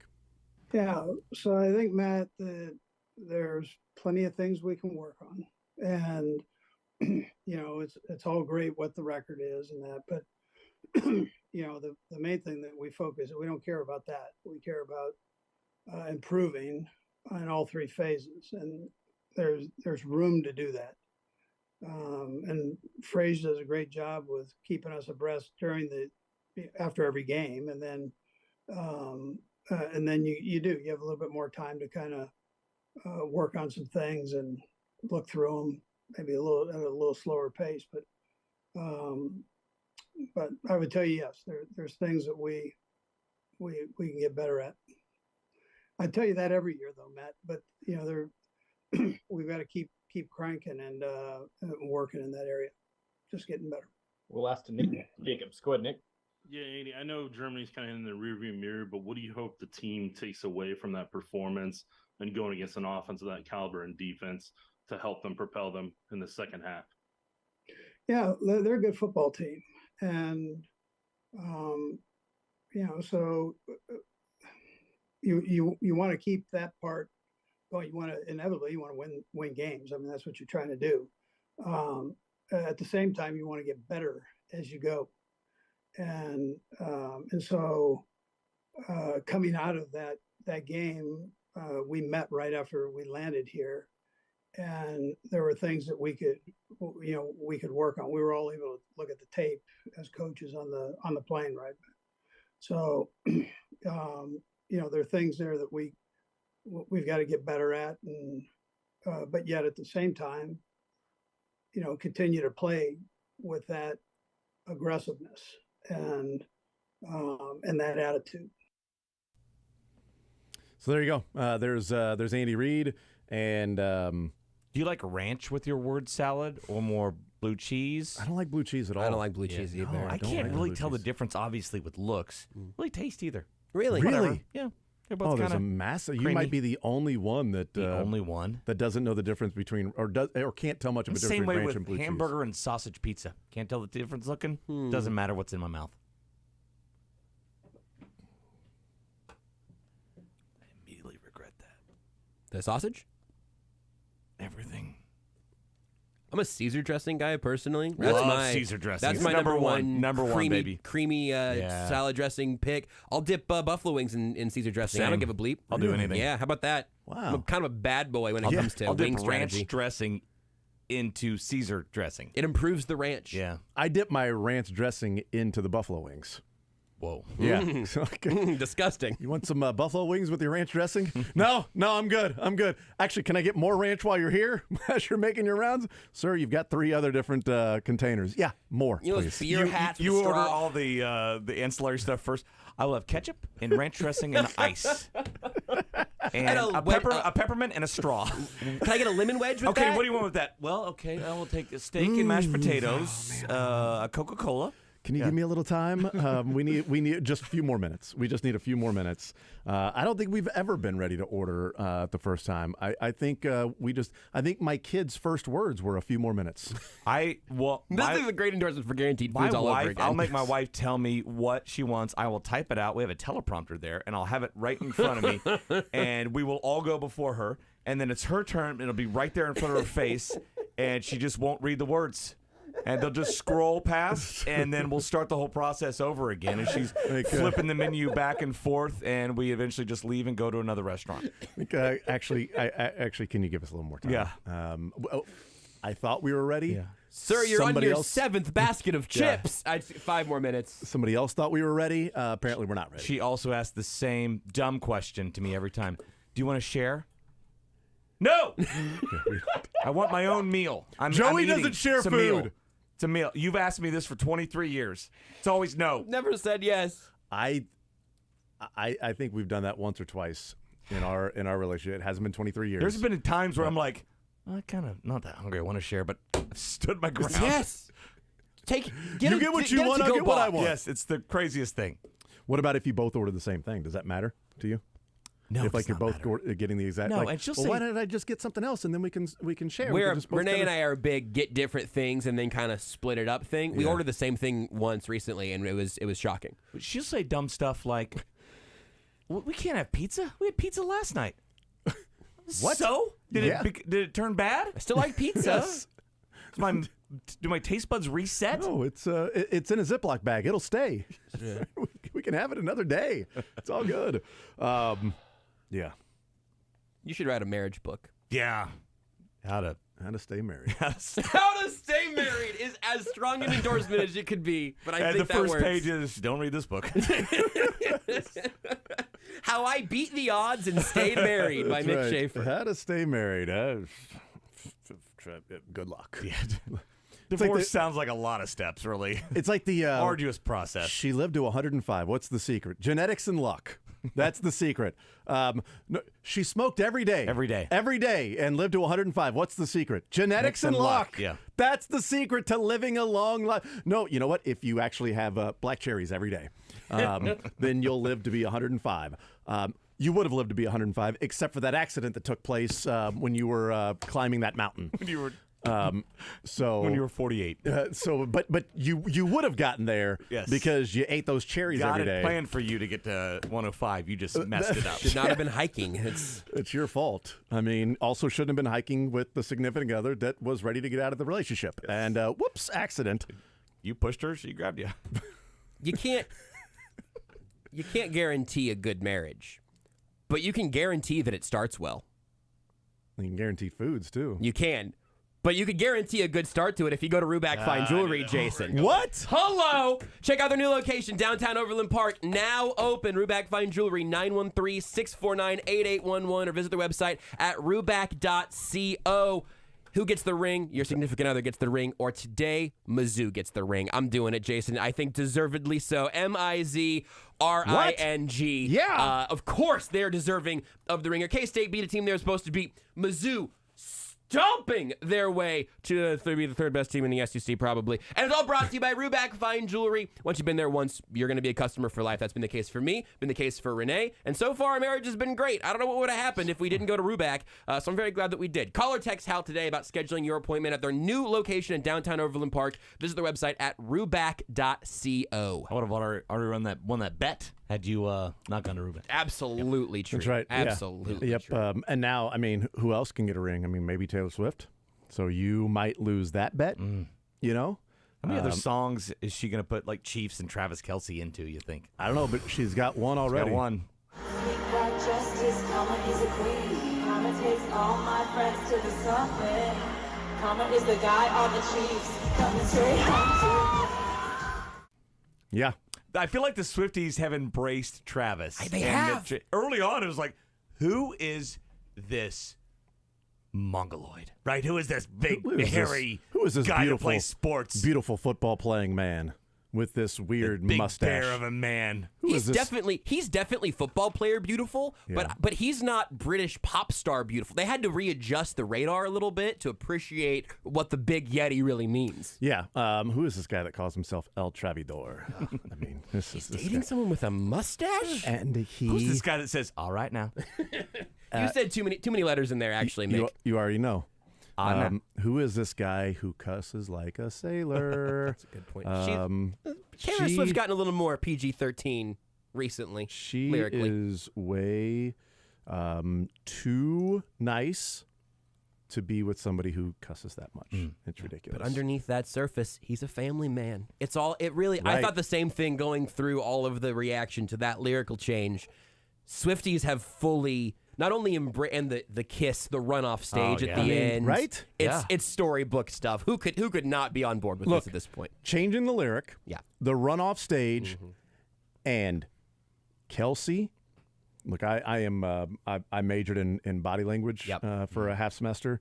I majored in college. anatomy in college too. Yeah, Just your own. That was 1 week for you. Aced it. Went to class every day. Did your homework. Even on the weekends. Never a group study. Never. Couldn't find a partner. Not great in class time. You're at homework. Fantastic. Anyway, majoring in body language At a workshop? for a semester in college. Her running off stage and Travis Kelce waiting there with his hands behind his back, just sort of like you do your thing, and then sort of sheepishly she jumps into his arm. He's all in. What are you saying? Oh, He's I feel like she might like him more than he likes no. her. The way he was waiting, sort of just like very polite, hands behind his I back. think he was like, waiting he was in the with the tent. dad though, so there's no like. He was there's waiting no in the groping tent or anything. until I think Scott Swift, Sure. sort of shuffled him out there to meet her out front. The cheering look on his face, the arms up in the air when the dad heard the lyric and realized what was happening there. Again, the Chiefs lanyard. He's a Philly guy. He's an Eagles fan. Wearing a Chiefs lanyard. Will she be there Monday night? What's her? Do we know her don't concert? Yeah, she's schedule? in South America She's got for the a PJs. bit, right? She got the PJs. No, I think she's jump on it anytime she wants. Well, there was a show last night because the show from Friday night got moved to last night, as everybody knows this. She tweeted about thanking Argentina and making that being a great decision. I know that because I have her push notifications on now. So I saw that. Is that your version of the tush push? Yeah, that's exactly right. It's the brotherly love. The tush push notification. Shove. Yes. But I mean, him just waiting there for her to come give him a hug. Oh, he's all in. Also, by the way, I think they were notified there was going to be a lyric change. Because if you watch the video of the phone on Travis Kelce and her dad, they both stop and Kelsey's dad leans in. Mm-hmm. And then they hear it, and he looks at Kelce and sort of hits his arm, and then Kelsey's like, "Oh my goodness!" I think they were told ahead of time. She told him there was going to be some sort of a shout out and a lyric change in Karma for Travis because they both stop and listen in a little bit more. They weren't just talking and hanging out. Oh my goodness, we heard that. They were notified. She got a beforehand. little louder. She brought that microphone closer to the mouth when right. she said the Chiefs part. I was waiting for her to bring him on stage impromptu, A Star Is Born style, like Lady Gaga. Tell me something, boy. And they do a duet of You Gotta Fight for Your Right to Party. That would be awesome. Fantastic.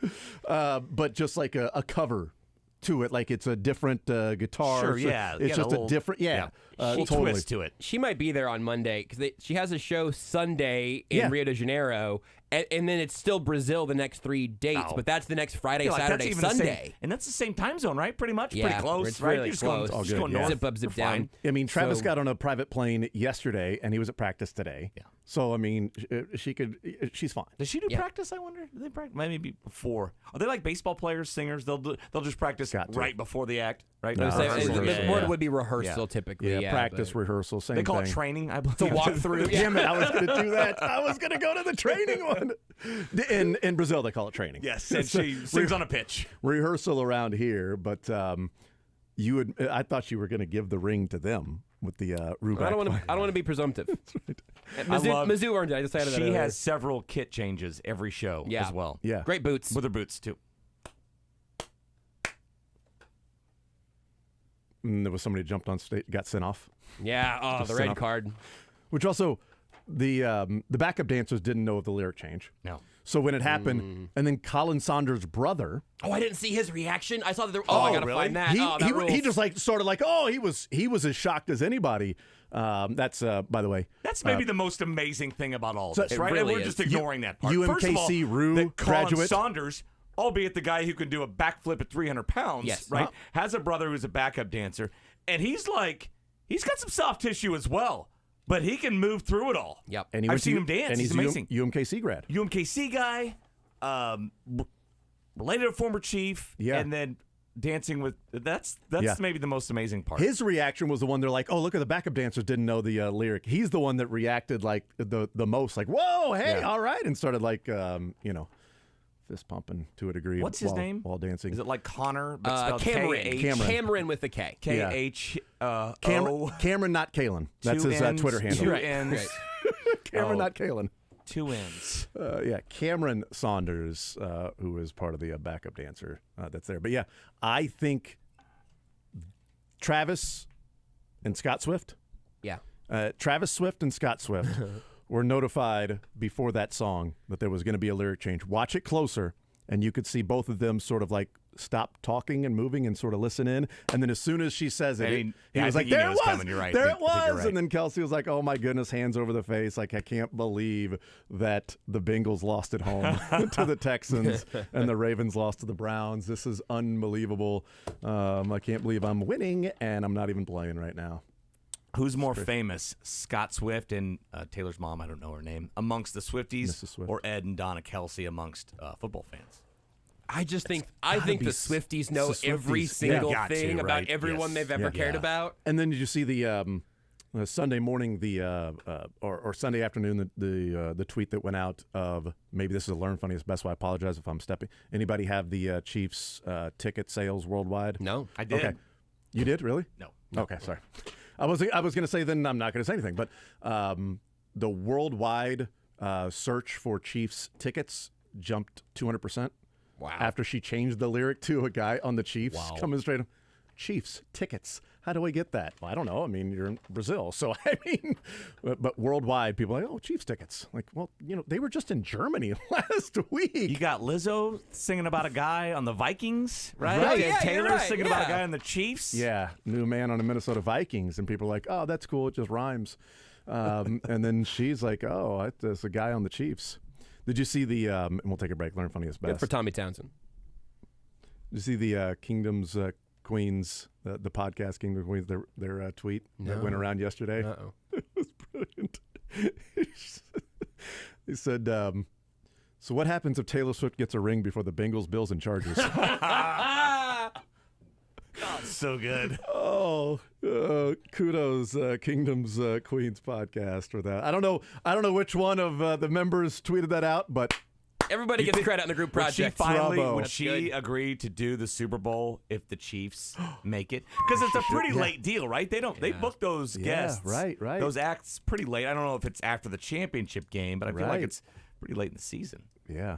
She had turned it down for this year, right? Already, I think. Oh, has she? I think so. Well, but she that wasn't was planning a on- long time ago. Listen, yeah. if That was before the friendship. you'll get no bracelet sports saga. fans in that arena if she does it. It's going to be Boy, that's a all good Swifties point. paying $50,000 a ticket. By the way, did you see all the Swifties that were like, I just want to watch a Swift concert, and now I'm going to be bombarded with Travis Kelce. That's so I funny. don't care about Kelce watching the concert. It's the one thing I had in life. Taylor Swift and her concerts, the one thing that was my break from my husband, who sucks. I hate my family. I hate my husband. And I get Swift concerts, and now I got to hear about Travis Kelce on the Chiefs. Hey, Dylan, can you mark that? Enough with this. Appreciate it. Oh, let me tell you about Brittany Mahomes, too. Oh, wait, that was Swifties don't do that? Not like. I think they're on You the don't right s- side of history there. Are there, Oh, okay. I think so. Are there Britneys out there? Probably. That's a tougher- There were that's a back in the tougher one 90s. Back in the 90s, there were a lot of Britneys out there. NIES, I guess. Yeah. It's weird. Well, that's a tough one. Like there are 17 different ways to spell Brittany. Yeah, that's true. And I think every Brittany hates the other way that it's spelled. I think every Brittany hates the other Britneys. Yeah, like I a think it's just Sarah like- with an H and yeah. Sarah without an H. Right? Oh, boy. H, Ooh, no don't, H. Don't get them started. Yeah, Sarah with an A. Two of Sorry. them. Yeah, 2 A's. But do you have an H or not? There's an A. Two A's on that one. All right, let's mercifully take a timeout. We'll come back. More Zone right after this.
Estimate 816-966-1101 or pyramidroofingkc.com. All right, we go around the room, what we learned from the weekend, funniest from the weekend, and best from the weekend. What I learned from the weekend is the way and sort of different ages describe or are able to make reference for, what could be real life situations. Last night, we were at the Blasters event at Topgolf, and we have a couple of different bays. And on one bay, we're playing the actual Blasters event. The other bay was open, and we were sort of just doing some practicing things. And so I'm walking over. This was before everything started. I'm walking over to switch out clubs in the bay that Josh and Renee are at. And Renee's learning how to play golf, and Josh is teaching her, being the club pro. One night she probably learned by now, right? Matt Derrick really was teaching her the basics, and then I just sort of sat there and, my advice. Matt was teaching her how to swing? Yeah, that's right. Mm-hmm. Yeah. So typically that would be mixed neighborhood that would do that. So I was walking over to switch out a club, and I hear Josh say, well, this would be just like in Mario Golf. Yeah, that's exactly right. And I You thought, guys talk to each other in video game terms. That is a different generation where he is explaining golf through the prism of, well, this was just like Mario Golf is what he's pointing out. After you left, I think I had the best hit of my entire night, just holding the club just in my right hand and just hitting it, swinging one-handed like Bowser would, straight down the line. Sure. Beautiful drive. Don't know how it happened. Sure. True story. So what did you learn, Josh? I learned that K-State and Baylor produced college football scoregami. That was my other learn. Okay, good. Thank God. If you didn't have the Mario Golf last night, that would have been my learned. 59-25, it never happened, which just barely ever happens in college football. The Sickos committee tweeted out just that college football scoregami is extremely rare. There's too many games, too much history, and the first 60 years had such weird scoring conventions that even weird scores like 5 are covered. So a very, very, very rare college football scoregami this weekend. Awesome. Especially that many points. Usually you get the scoregami when it's like 11-5. Right. Yeah. 2-1. That's crazy. 1-0. A lot of Army and Iowa football over the years. Yes. Knocked a lot of those out. All right, Mick, what'd you learn? I learned Jay Moore is married to Jeannie Buss. Since when? Huh. Thanks to In Depth last night. Oh, no kidding. So you learned something from In Depth. Yeah, thanks, Graham Benzinger. Graham Benzinger. I love Graham Benzinger. I also learned that Nick Leckie is a high school ref. Refed our game. No kidding. Yeah. He was the back judge, and I probably yelled at him because the other team threw for a lot of yards. Could have used some OPI against us. Against them, yeah. Could use the back judge in that Lee Summit North Rocker so I could see when a ball hits the ground or not. That's unbelievable, by the way. Talk about that? No, I haven't. I'm still still upset that a 3-point loss when there's a ball laying on the ground and it's a touchdown. Oh, I'll show you the picture. You got to see it now. I have It's not seen it unbelievable. yet. I'll show you the picture. And then one more. I have one more. Yep, sorry. My real one is that Oklahoma State is just going to get the shaft when it comes to the Big 12 tiebreaker. I can see it happening. Apparently, if Oklahoma State, and Kansas State are all tied for that second spot, Kansas State will go despite Oklahoma State having beaten both OU and K-State because that's right. Apparently, K-State didn't get the chance to play Oklahoma, even though had they played them and beaten them, they would still be 1-1 in that scenario. OU would be 0-2. Oklahoma State would still be 2-0. Yeah, but what if Oklahoma beat Kansas State, though? Oh, well, in that case, no, wait. Nope. Yeah, pretty much the same thing. 1-1, 2-0. Oh, okay. Well done, Big 12. 16, I mean. Well 14. done, Big 16, or wherever, 14, then 16 14, next then year. 12, then 16, yeah. I can't wait. Although, losing to Space School by 42, that, deserve it, and we'll see if that plays out that way. But I cannot believe it. In that same scenario, had they been tied with KU and K-State and Oklahoma and West Virginia and all those 4 teams, O State would still not go, even though they went 4-0 against those other teams. It's unbelievable, man. Yeah. Unbelievable. So, all because K-State didn't play West Virginia, and Oklahoma State and Oklahoma didn't play Texas Tech, and Oklahoma State didn't play Texas. So it comes down to the 3 of those teams against Iowa State and Kansas. And Iowa State beat Oklahoma State, so they're eliminated by that. And then KU beat Oklahoma. If K-State were to win out, they would then have beaten KU, so K-State would get the tiebreaker over the common opponent, Iowa State and KU. What'd you learn, Dylan? So I know a lot about old school football, and that's the only thing I know about, so it's kind of a niche group. And I did find out, I've always wondered where Merton Hanks got his end zone dance from, and Sesame Street actually debuted 1969, and that's actually where he got his quote-unquote funky chicken dance, which was inspired by Sesame Street, and the pigeon dance by Bert. Amazing. So I didn't know that. I learned that. And he had the longest neck in the world, so Yes, he he could, did. I mean, just really get into that dance. Absolutely. Merton Hanks, baby. Yeah, he made it really cool because of if he didn't have a neck, like it wouldn't have been nearly Really as long cool. neck. I'm looking at Google Images. Can you confirm long neck? Oh, the longest, yeah. Yeah, Merton Hanks had the longest neck. I mean, it stretched out to next week. The funniest. Next. Yeah. Next, Necks. What was the funniest for you from the weekend, Josh? All of the Taylor Swift, Travis Kelce stuff was hilarious. My favorite individual moment, though, was just the picture of Jason Kelce at the Eagles Super Bowl parade in full green genie costume, and just the tweet that said, absolutely bananas, that this man is going to be the best man at Taylor Swift's wedding. Hopefully in that exact costume. That whole sequence, that entire saga was my funniest. Mick? On the similar kind of path here, Travis and Jason Kelce. There's a picture going around of them maybe as a junior and sophomore in college at Cincinnati. A very unkempt Travis and Jason, very kind of dumpy Jason, and not a sleek looking Travis. And it says one of these guys is one of the sexiest men in the world. The other is dating Taylor Swift, and that's accurate. Sure is. It's accurate. Unbelievable. The funniest for you, Dylan? Also Jason Kelce as well. Let's Mine was go. actually from Thursday night. It bled into Friday. It was a picture of him in the booth, and the caption just being, "This is the happiest that Al Michaels has been all season." So I just like that, and that they great. basically turned a terrible football game into a podcast. Yeah, no doubt, no doubt.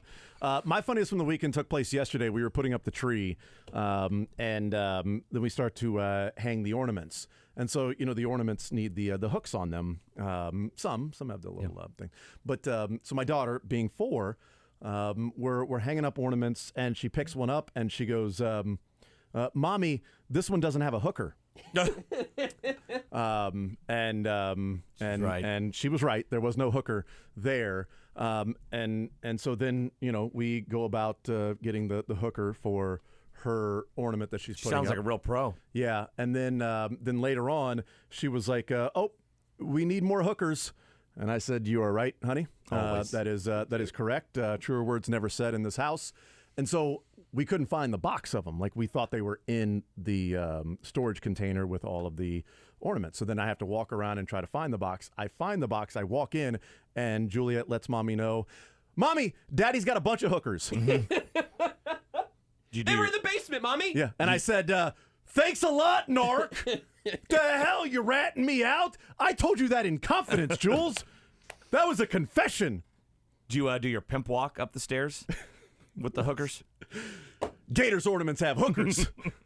No, I did not do that. So there you go. A lot of hookers in the Anderson house, mainly under the Christmas tree. What are you getting for Christmas? Hey, yes. Mick, what was the best from the weekend for you? The best for me was I love college football personality when it comes to coaches. I grew up in the 80s where you had Barry Switzer and all these other coaches that you just loved or you hated, right?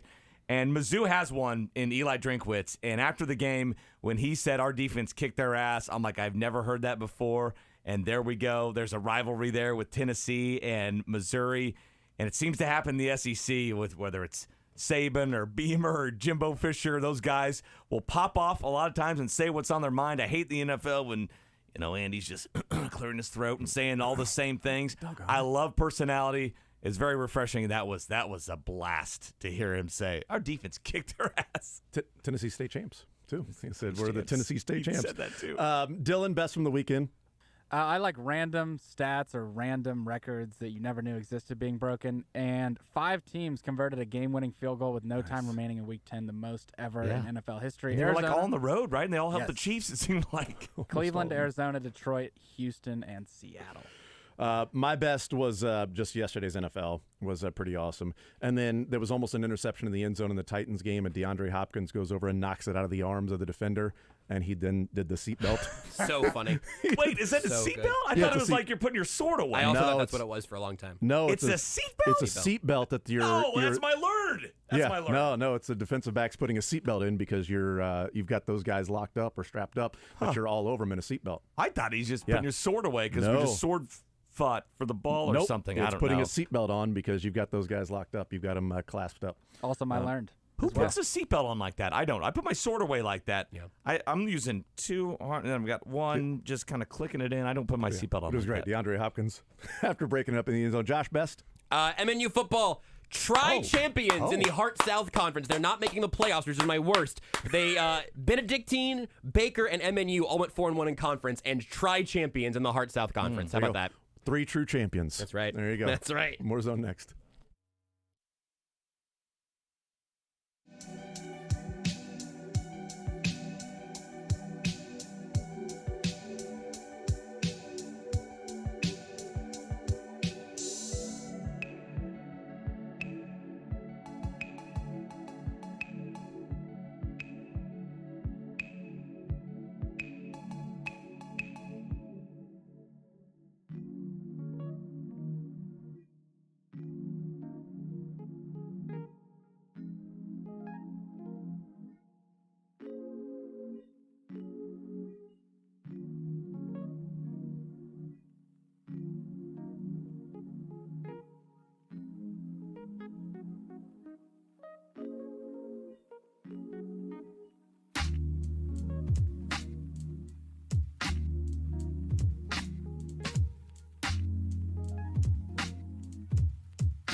Just a little lamenting a touchdown. Rockers needed Were the you break, there? though. I was not. That might have changed everything. Had a sliding doors moment. Bunch of friends that were there. Effect. Yeah, I could have ran out on the field and took the camera to Nick the Leckey to be that back judge, or anybody else. my it was so confusing 4-year-old daughter, a hooker. There was a pass interference on the play, so they called pass interference, and then originally the back judge said incomplete, and at some point they just decided no, he caught that off the bounce. Through his hands, bounces, lands on it, rolls over, holds the ball up. Sure. It looked good to me. Thanks, Des Bryant. Calvin Johnson. That's what you get for your one catch, 11 yards against Rockhurst. We'll never let you live it down.